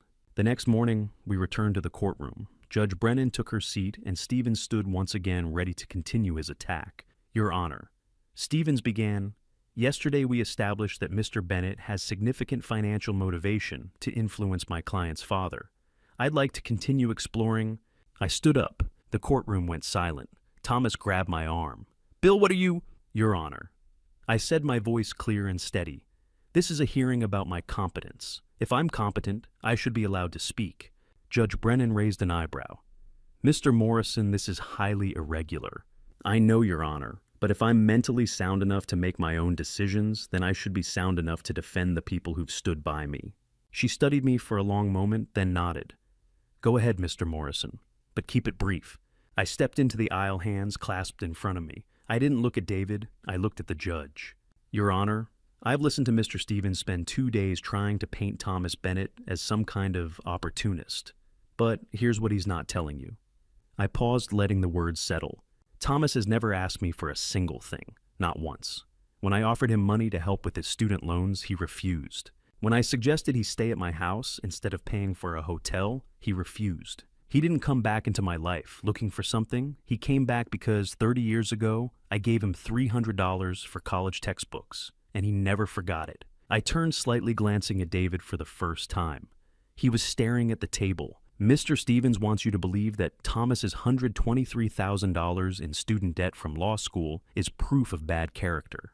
But that debt came from years of honest work, from trying to build a better life. My son, on the other hand, owes $500,000 from failed real estate schemes and gambling debts, and he tried to solve that problem by putting my life at risk. Gasps rippled through the courtroom. Stevens stood. Your Honor, that's an inflammatory... Judge Brennan held up a hand. Let him finish. I reached into my jacket pocket and pulled out a folded document. This is my will, Your Honor. I had it drawn up 2 weeks ago with a different attorney, one who has no connection to anyone in this room. I'm going to read it aloud because I want everyone here to understand that I made these decisions with a clear mind. I unfolded the paper and read, I leave my workshop and the property it sits on to my son David Morrison on the condition that he completes a 2-year apprenticeship in woodworking or carpentry to be verified by a licensed tradesperson. If he does not complete this requirement within 5 years of my passing, the property will be sold and the proceeds donated to a vocational training program. I looked up at David. His face was pale. I leave my house and the remaining estate to Thomas Bennett in gratitude for his friendship and his integrity. The courtroom erupted in whispers. Stevens was on his feet objecting, but I kept talking. I chose this, Your Honor. I chose it with a clear mind, a sound mind, and a mind that knows the difference between a man who helps because he cares and a man who manipulates because he's desperate. I turned to face Judge Brennan directly. Do I sound incompetent to you? The room fell silent. Judge Brennan leaned back in her chair, her expression unreadable. Then slowly she smiled. Mr. Morrison, she said, that is the most lucid statement I've heard in this courtroom today. Mr. Stevens, your strategy has backfired. Mr. Morrison has just demonstrated both clarity of will and sharp judgment. I see no evidence of incapacity. Stevens sank into his chair, his face red. Judge Brennan continued. This court will take a brief recess, but I'll say this now, based on the evidence presented, the falsified power of attorney, the financial exploitation, the medication tampering, and Mr. Morrison's clear demonstration of competence, I am inclined to deny the guardianship petition. She stood, and the bailiff called, "All rise." In the hallway, Thomas leaned against the wall, his hands shaking. A moment later, a woman in a gray suit approached Judge Brennan's clerk. "Mr. Bennett," she said quietly, "the judge asked me to let you know the petition will be formally denied within the hour. Congratulations." Thomas nodded, unable to speak. The clerk walked away. I put a hand on his shoulder. "It's over." He looked at me, his eyes wet. "Bill, I don't know what to say." "You don't have to say anything. You were there when I needed you. That's enough." We walked back toward the courtroom. I was about to sit down when my phone buzzed in my pocket. I pulled it out and glanced at the screen. Unknown number. I opened the message. "Nice workshop you've got. Be ashamed if something happened to it. Parted G." My blood went cold. I stared at the screen, reading it again. The single letter at the end. J. Jessica. I handed the phone to Thomas without a word. He read the message and the color drained from his face. "Bill," he whispered, "this is a threat." I looked across the courtroom at Jessica, sitting beside David. She was staring at her phone, a faint smile on her lips. "I know," I said quietly, "and she just made a mistake. Just a quick note before we continue, parts of the next section are shaped with storytelling elements and may not fully reflect real-life events. If this story resonates with you, feel free to share it and subscribe for more. And if you'd rather not continue, you can stop here anytime." The call came at 2:17 in the morning. Portland Fire Bureau. The words barely registered at first, my brain still foggy with sleep, my body aching from the long day in court. But then the dispatcher's voice cut through the haze. "Mr. Morrison, your property is on fire." I was out of bed before I fully understood what I'd heard. Thomas was staying in the guest room. He'd insisted on being close, in case David or Jessica tried something, and I pounded on his door. "Thomas, the workshop's on fire." We were in his car within 3 minutes, speeding through empty streets toward my house. I kept my phone pressed to my ear, listening to the dispatcher's calm instructions to stay away, to let the firefighters handle it. But I wasn't listening. Not really. We were still a mile away when I saw it. An orange glow against the black sky, flames licking upward like reaching hands. My chest tightened. 40 years. 40 years of work, of memories of Catherine standing in the doorway, watching me teach David how to hold a chisel, how to measure a board, how to sand a piece of oak until it was smooth as glass. Thomas pushed the gas pedal harder. When we pulled onto my street, the scene was chaos. 2 fire trucks blocked the road, hoses stretched across the gravel driveway, water arcing through the air in silver streams. Firefighters shouted to each other over the roar of the flames. The workshop, Catherine's workshop, the one I'd built with my own hands 32 years ago, was engulfed. 60% gone, maybe more. The roof on the left side had already collapsed. I jumped out of the car and started running. Sir, you can't." A firefighter grabbed my arm, pulling me back. I struggled against him, my eyes locked on the inferno. "That's my workshop, I need to." "You need to stay back," he said firmly. "There's nothing you can do." I stood there helpless and watched it burn. Catherine's oak workbench, the one she'd insisted I build, because she wanted to learn woodworking too. The one where she'd spent Saturday mornings sanding birdhouses and picture frames, was a twisted, flaming skeleton. The tools I'd collected over 4 decades were melting, warping, turning to ash. The smell of burning wood mixed with something chemical, something wrong. Every project I'd ever started, every half-finished chair and table leg and cabinet door was being consumed. The roof groaned, then collapsed inward with a shower of sparks. My legs gave out. I sank to my knees on the wet grass, and Thomas knelt beside me, his hand on my shoulder. He didn't say anything. There was nothing to say. By dawn, the fire was under control. 60% of the workshop was destroyed. The right side still stood blackened and smoking, but the left side was gone, just charred beams and piles of ash. A man in a yellow jacket approached us. He was in his early 40s, broad-shouldered with soot streaks across his face. "Mr. Morrison, I'm Fire Marshal Roberts. I need to ask you a few questions." I nodded numb. "When was the last time you were in the workshop?" "Best and priest, the burned." 3 days ago, before the court hearing." "Do you keep gasoline or other accelerants inside?" "No, just wood tools varnish." Roberts wrote something on his clipboard. "Mr. Morrison, I've completed a preliminary investigation. This was arson." The word hit me like a punch. "Arson?" "Yes, sir. We found evidence of an accelerant gasoline poured along the base of the east wall. Your security camera wiring was cut at approximately 1:15 this morning. and we recovered a gasoline can about 20 yards into the woods behind your property. It has fingerprints on it." Thomas stood. "How long until you can identify the prints?" "We're running them now. Should have results by this afternoon." I stared at the smoking ruins. Someone had done this. Someone had stood on my property, poured gasoline on Catherine's workshop, and lit a match. Jessica's text message flashed through my mind. "Be a shame if something happened to it. Just do." By late afternoon, Thomas and I were sitting in a small conference room at the courthouse, some follow-up meeting, about the guardianship dismissal paperwork when the door burst open. 2 police officers entered, followed by a woman in a dark blazer and badge clipped to her belt. She was in her mid-30s, sharp eyes, black hair, pulled back tight. "Detective Maria Ramirez, Portland Police," she said. "I'm looking for David Morrison." David had been sitting across the table with Gregory Stevens going over some final documents. He looked up confused. "I'm David Morrison." Detective Ramirez walked over and stood directly in front of him. "David Morrison, you are under arrest for arson in the 1st degree." The room went silent. "Oh, what?" David stood his chair, scraping back. "I didn't—" "You have the right to remain silent." Ramirez continued pulling out handcuffs. "Anything you say can and will be used against you in a court of law." "This is insane." David looked at me, his eyes wide. "Dad, I didn't do this. I swear to God I didn't." Ramirez turned him around and cuffed his hands behind his back. "Your fingerprints were on the gasoline can recovered at the scene," she said. "Your vehicle was captured on a neighbor's security camera at 1:30 this morning, leaving the area. You have motive, means, and opportunity." "I wasn't there," David shouted. "Dad, you have to believe me." Gregory Stevens was on his feet. "Detective, my client will not be making any statements without counsel present." "He doesn't need to," Ramirez said. "We have everything we need." She led David toward the door. He twisted back, looking at me, and our eyes met. And I saw it. Real fear, real desperation. Not manipulation, not the practiced tears he'd used on Catherine all those years ago. This was something else. This was truth. "Dad," he said, his voice breaking. "Please." Then he was gone, led down the hallway in handcuffs. Thomas stood beside me, watching through the doorway. "Bill," he said quietly, "all the evidence points to him. The fingerprints, the camera, the text from Jessica.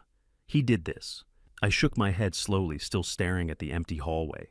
"No," I said, "he didn't." Thomas frowned.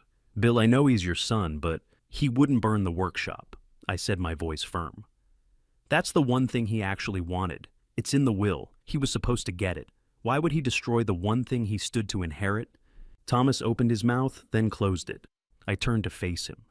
Someone set him up, and I think I know who. 2 hours after my son was arrested, I stood outside the Multnomah County Jail with a cashier's check for $50,000 in my hand. Thomas stood beside me, arms crossed, staring at the concrete building like it might explode. "You're really going to do this?" he asked quietly. "Yes." "Bill, if you're wrong, if he did burn down that workshop, you're putting up your house as collateral. You could lose everything." I looked at him. "I'm not wrong." Thomas shook his head. "How can you be so sure?" "Because my son is greedy," I said. "Greedy people are rational. They don't destroy the thing they want most. Burning down the workshop makes no sense. It's the one thing he stood to inherit. Why would he destroy his own future?" Thomas opened his mouth, then closed it. He couldn't argue with that. We walked inside, filled out the paperwork, and an hour later, David walked out through the steel doors, still wearing the clothes he'd been arrested in. His eyes were red, his face pale. When he saw me standing there, he stopped. "Dad." "Let's go," I said. We drove back to my house in silence. David sat in the back seat staring out the window. When we finally pulled into the driveway, what was left of it with the blackened ruins of the workshop still smoldering in the distance, he spoke. "Why," his voice was hoarse. "Why would you bail me out after everything I've done to you?" I turned around to look at him. "Because I believe you. About this." He blinked, confused. "You believe me?" "I don't believe you're innocent of everything," I said. "But I believe you didn't burn down that workshop. You're a lot of things, David, but you're not stupid. And only a stupid person would destroy the one thing they actually wanted." David's jaw tightened. "The police have my fingerprints on the gas can. They have my car on camera." "I know," I said. "That's why we're going to figure out how someone set you up." Thomas turned from the front seat. "David, where were you last night?" "From 10 p.m. until 2 a.m. David rubbed his face. "I was at Murphy's Bar, the one on Burnside. I got there around 10:30 and stayed until they kicked me out at midnight." Were you alone? Yeah, I needed to drink. After everything at the courthouse, after Dad read that, Will out loud, He trailed off. Can anyone confirm you were there? Thomas asked. The bartender. I paid with my credit card. I was pretty hammered by the end of it. Thomas pulled out his phone and started making calls. 20 minutes later, he had confirmation. Murphy's security camera showed David entering at 10:43 p.m. and leaving at 11:57 p.m. His credit card receipt showed he'd closed out his tab at 11:47. The bartender, a guy named Colin, confirmed David had been there all night and was barely able to stand when he left. Okay, Thomas said. So you left the bar just before midnight. Where did you go? Home, my apartment. I passed out on the couch. Eddie, can anyone confirm that? David shook his head. Jessica wasn't there. She said she was staying at a friend's place. I was alone. Thomas pulled up something on his phone. Your car has a GPS tracker through your insurance company, right? David nodded. Thomas scrolled through the data. Your car left Murphy's bar at 12:04 a.m. and arrived at your apartment at 12:23 a.m. After that, it didn't move. It stayed parked at your apartment until the police picked you up this afternoon.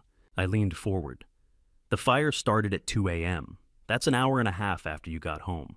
David looked at me desperate. I don't have another car, Dad. I don't even have a friend I could borrow one from. And I was passed out. I barely remember getting home. I believed him. I could see it in his eyes, the same exhaustion, the same defeat I'd seen in the courtroom when the police had taken him away. This wasn't manipulation. This was truth. But that left a bigger question. If you didn't do it, I said slowly, then who did, and why make it look like you did? Thomas set his phone down. Someone who had access to David's car. Someone who could have taken his keys driven to the workshop, planted his fingerprints on a gas can, and then returned the car before David woke up. David's face went pale.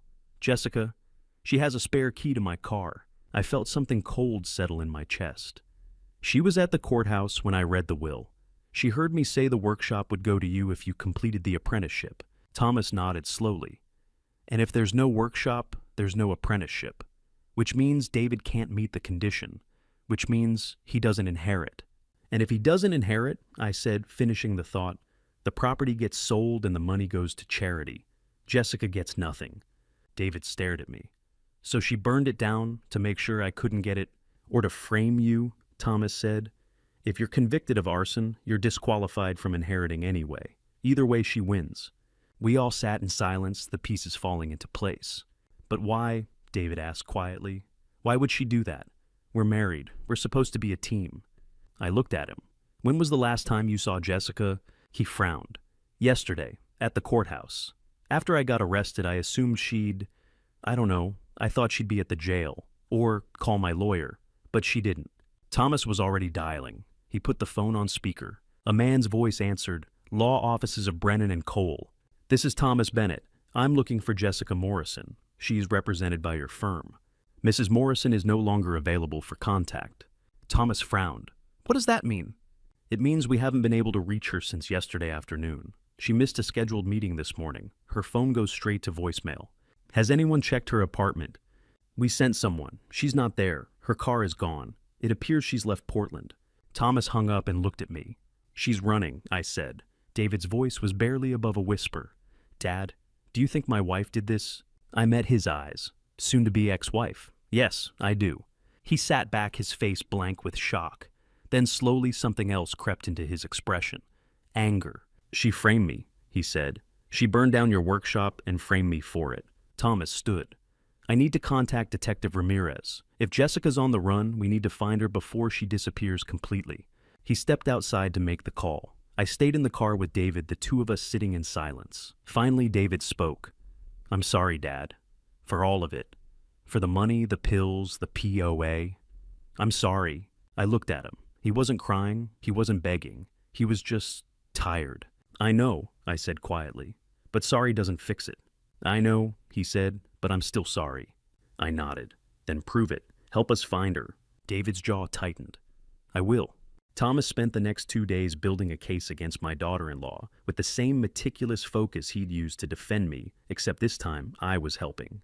We started by going door to door. My property sat on 2 acres at the end of a gravel road, surrounded by scattered neighbors who valued their privacy as much as I did. Most of them didn't have security cameras. Most of them hadn't seen anything, but Mrs. Anderson, who lived about a quarter mile down the road, did. She was in her late 70s, a widow, who'd lived alone since her husband passed 5 years ago. When Thomas and I knocked on her door, she answered with a cup of tea in her hand and a concerned expression. "I heard about the fire, Bill," she said. "I'm so sorry. That workshop was beautiful." "Thank you, Margaret," I said. "We're trying to figure out what happened.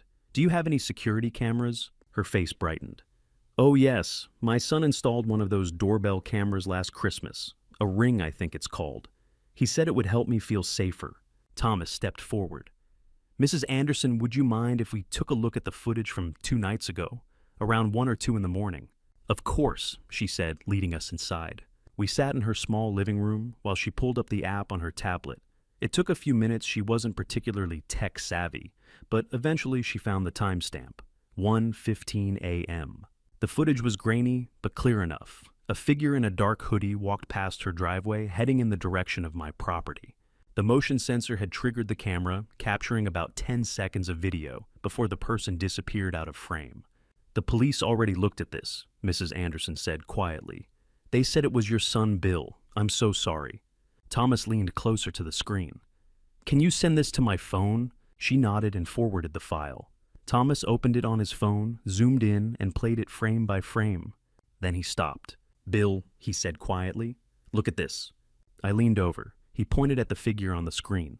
"The police assumed this was David because of the timing and the direction. But look at the height.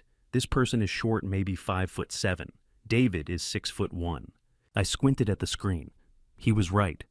The figure was noticeably shorter than the mailbox they passed, which I knew was about 5.5 feet tall. "And look here," Thomas said, zooming in further.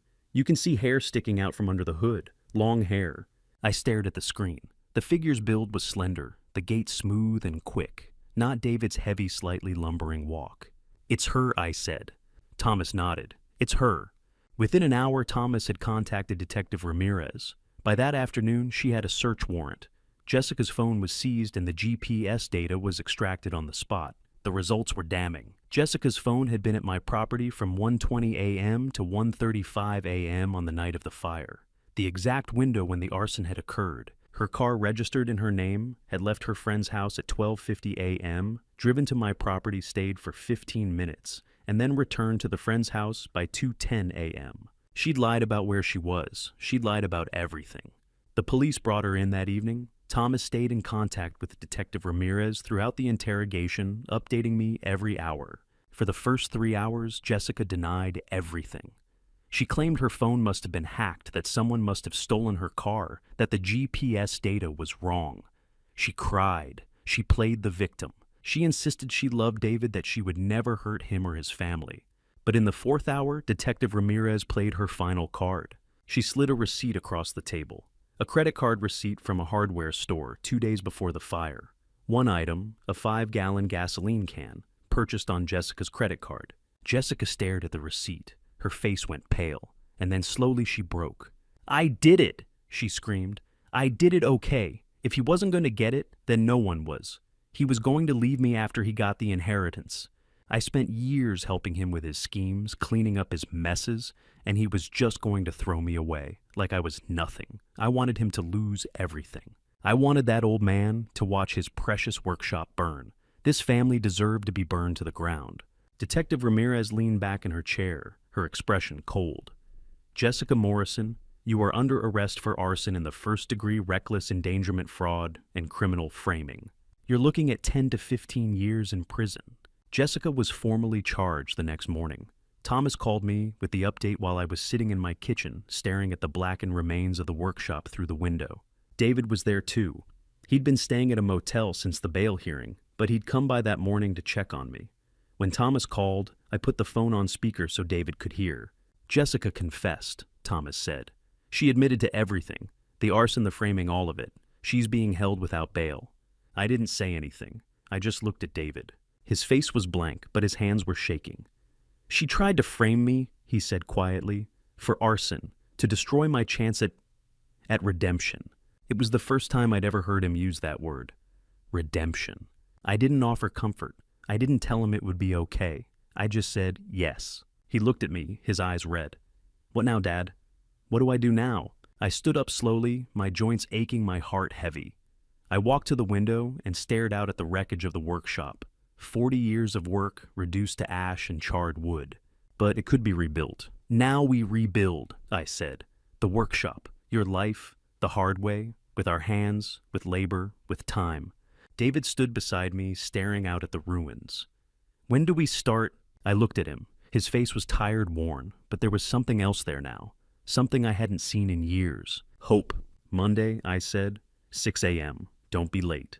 He nodded. I won't. Judge Sarah Brennan had presided over family court for 30 years, but she later told colleagues that the Morrison case reminded her why she'd become a judge in the first place. The final hearing took place on a cold morning in late October, 28 days after Jessica's arrest. The courtroom was packed. Thomas and I sat on one side, David on the other with his public defender. Jessica was brought in wearing an orange jumpsuit, her hands cuffed in front of her. Her hair was pulled back her face, pale and hollow. Judge Brennan looked down from the bench, her expression unreadable. Mrs. Morrison, she began. You've been found guilty of arson in the first-degree reckless endangerment fraud and criminal framing. Do you have anything to say before sentencing? Jessica looked up, her eyes red. I was manipulated. David manipulated me into... Stop, Judge Brennan said sharply. I've read the text messages. You initiated the medication swap. Your GPS data places you at the scene of the fire. Your credit card shows you purchased the gasoline. You have no credibility left in this courtroom. Jessica's lawyer started to object, but Judge Brennan held up a hand. You didn't just commit arson, the judge continued. You attempted to destroy a family. You framed an innocent man, flawed as he may be, for a crime he didn't commit. You put lives at risk. And when confronted, you showed no remorse, only entitlement. She paused, letting the words settle. I sentence you to 12 years in the Oregon Department of Corrections with eligibility for parole after 8. Bailiff, remove her. Jessica screamed as she was led away. This isn't fair. You don't understand. The door closed behind her, cutting off her voice. Judge Brennan turned to David. Mr. Morrison, you've pleaded guilty to elder abuse, financial fraud, and reckless endangerment. These are serious crimes. You exploited your father's trust, tampered with his medication, and nearly caused his death. Do you understand the gravity of what you've done? David stood, his voice quiet. Yes, Your Honor. Do you have anything to say? David looked at me, then back at the judge. I'm sorry. I know that's not enough, but I'm sorry. Judge Brennan nodded slowly. Mr. Morrison, I've reviewed the evidence. I've also read the letters submitted on your behalf, including one from your father. He believes you're capable of change. I'm not sure I agree, but I'm willing to give you a chance to prove him right. She looked down at her notes. I sentence you to 18 months suspended contingent on the following conditions: 2,000 hours of community service to be completed by rebuilding your father's workshop, full financial restitution for all damages, weekly counseling for a minimum of 2 years, and you will have no contact with Jessica Morrison for the duration of her sentence. David nodded. Yes, Your Honor. If you violate any of these terms, Judge Brennan said, her voice hard, you will serve the full 18 months in county jail. Do you understand? Yes, Your Honor. Judge Brennan turned to me. Mr. Morrison, would you like to make a statement? I stood slowly, my hands gripping the edge of the table. Your Honor, my son did terrible things. He stole from me. He tampered with my medication. He put my life at risk. But he didn't burn down that workshop. That choice, not destroying the one thing he wanted, tells me there's something in him worth saving. I paused, my voice thick.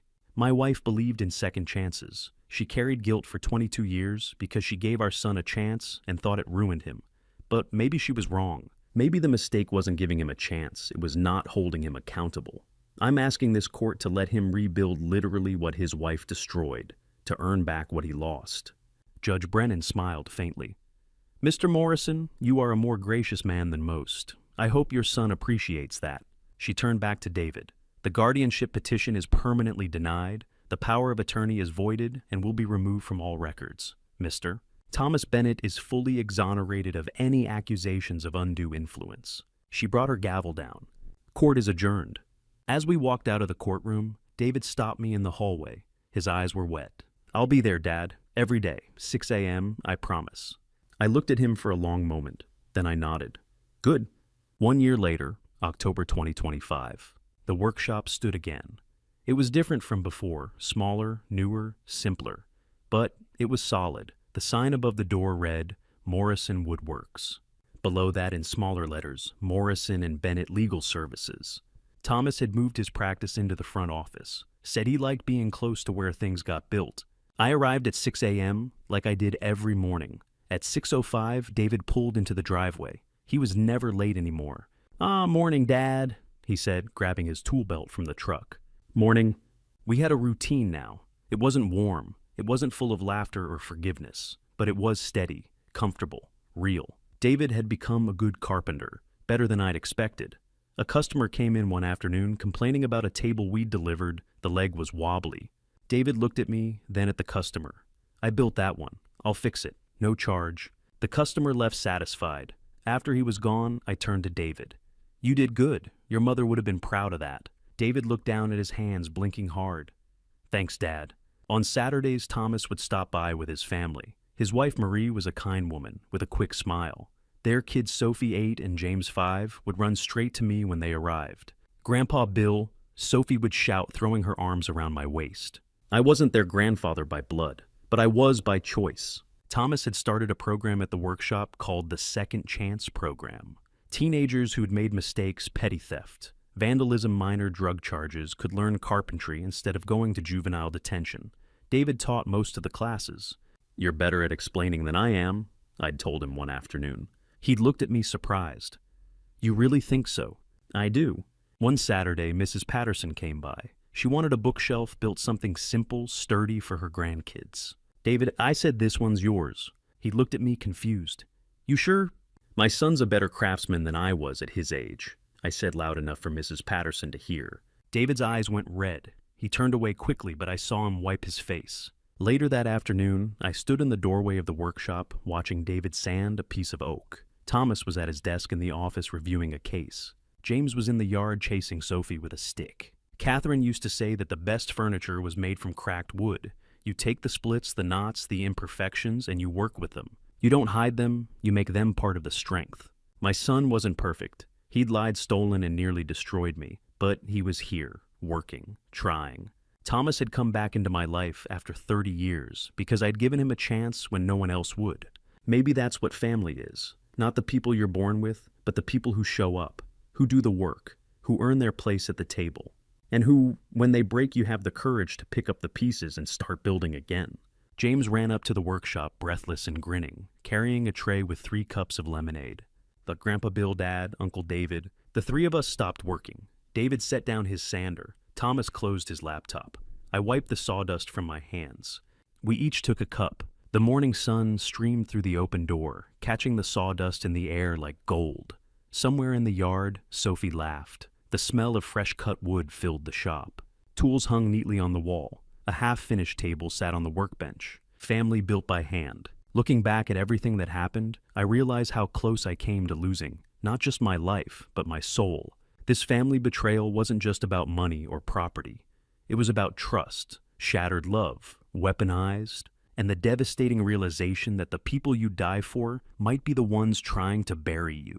If you're listening to this family story, here's what I learned: don't be like me. Don't wait until you're lying in a hospital bed alone and forgotten to see the truth. Don't excuse cruelty as family loyalty.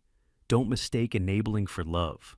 My wife Catherine carried guilt for 22 years because she thought protecting our son from consequences was kindness. It wasn't. It was cowardice. And I repeated her mistake, ignoring red flags, making excuses, hoping love would fix what only accountability could heal. The greatest lesson from this family story is this family betrayal doesn't always come with warning signs. Sometimes it wears a smile. Sometimes it says, "I love you," while switching your medication. Sometimes it signs your name on documents while you're drugged and helpless. Trust but verify. Love but protect yourself. Forgive but never at the expense of your safety or dignity. God teaches us to forgive 70 times 7, and I believe that. But forgiveness doesn't mean forgetting. It doesn't mean handing someone a knife after they have already stabbed you. True forgiveness requires the other person to show through actions, not words, that they have changed. My son didn't deserve my trust because he cried or apologized. He earned it back one nail at a time, rebuilding the workshop his wife burned down. Here's my advice: if you're in a family story that feels wrong, that makes you question your own reality, that leaves you isolated and afraid, get help. Talk to someone outside the family. Document everything. Protect your assets. Don't assume blood means loyalty. Some of the most dangerous people in the world are the ones who know exactly where you're vulnerable because you trusted them enough to show them. And if you're the one who's betrayed someone, if you're reading this and recognizing yourself in David or Jessica, stop right now.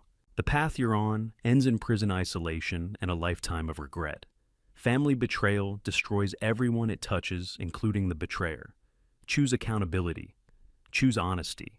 Choose the hard work of rebuilding trust instead of the easy destruction of taking advantage. Catherine was right about one thing. The best things are built from broken pieces. My son and I will never have the relationship I once imagined. But what we're building now, founded on honesty, work, and consequences, is stronger than what we had before. It's real, and maybe that's enough. Family isn't who you're born to. It's who shows up, who does the work, who picks up the pieces when everything falls apart and helps you build something better. Thank you for walking with me through this journey to the end. I'd love to hear your perspective. Drop a comment below, sharing what you would do if you found yourself in a situation like Bill's caught between betrayal and forgiveness. Your thoughts mean everything to me. If this narrative resonated with you emotionally, please consider subscribing so you won't miss future stories. A quick note: while inspired by real-life themes and social issues surrounding elder abuse and family conflict, certain elements have been dramatized for storytelling purposes. If this content doesn't align with your preferences, feel free to explore other videos that might suit you better.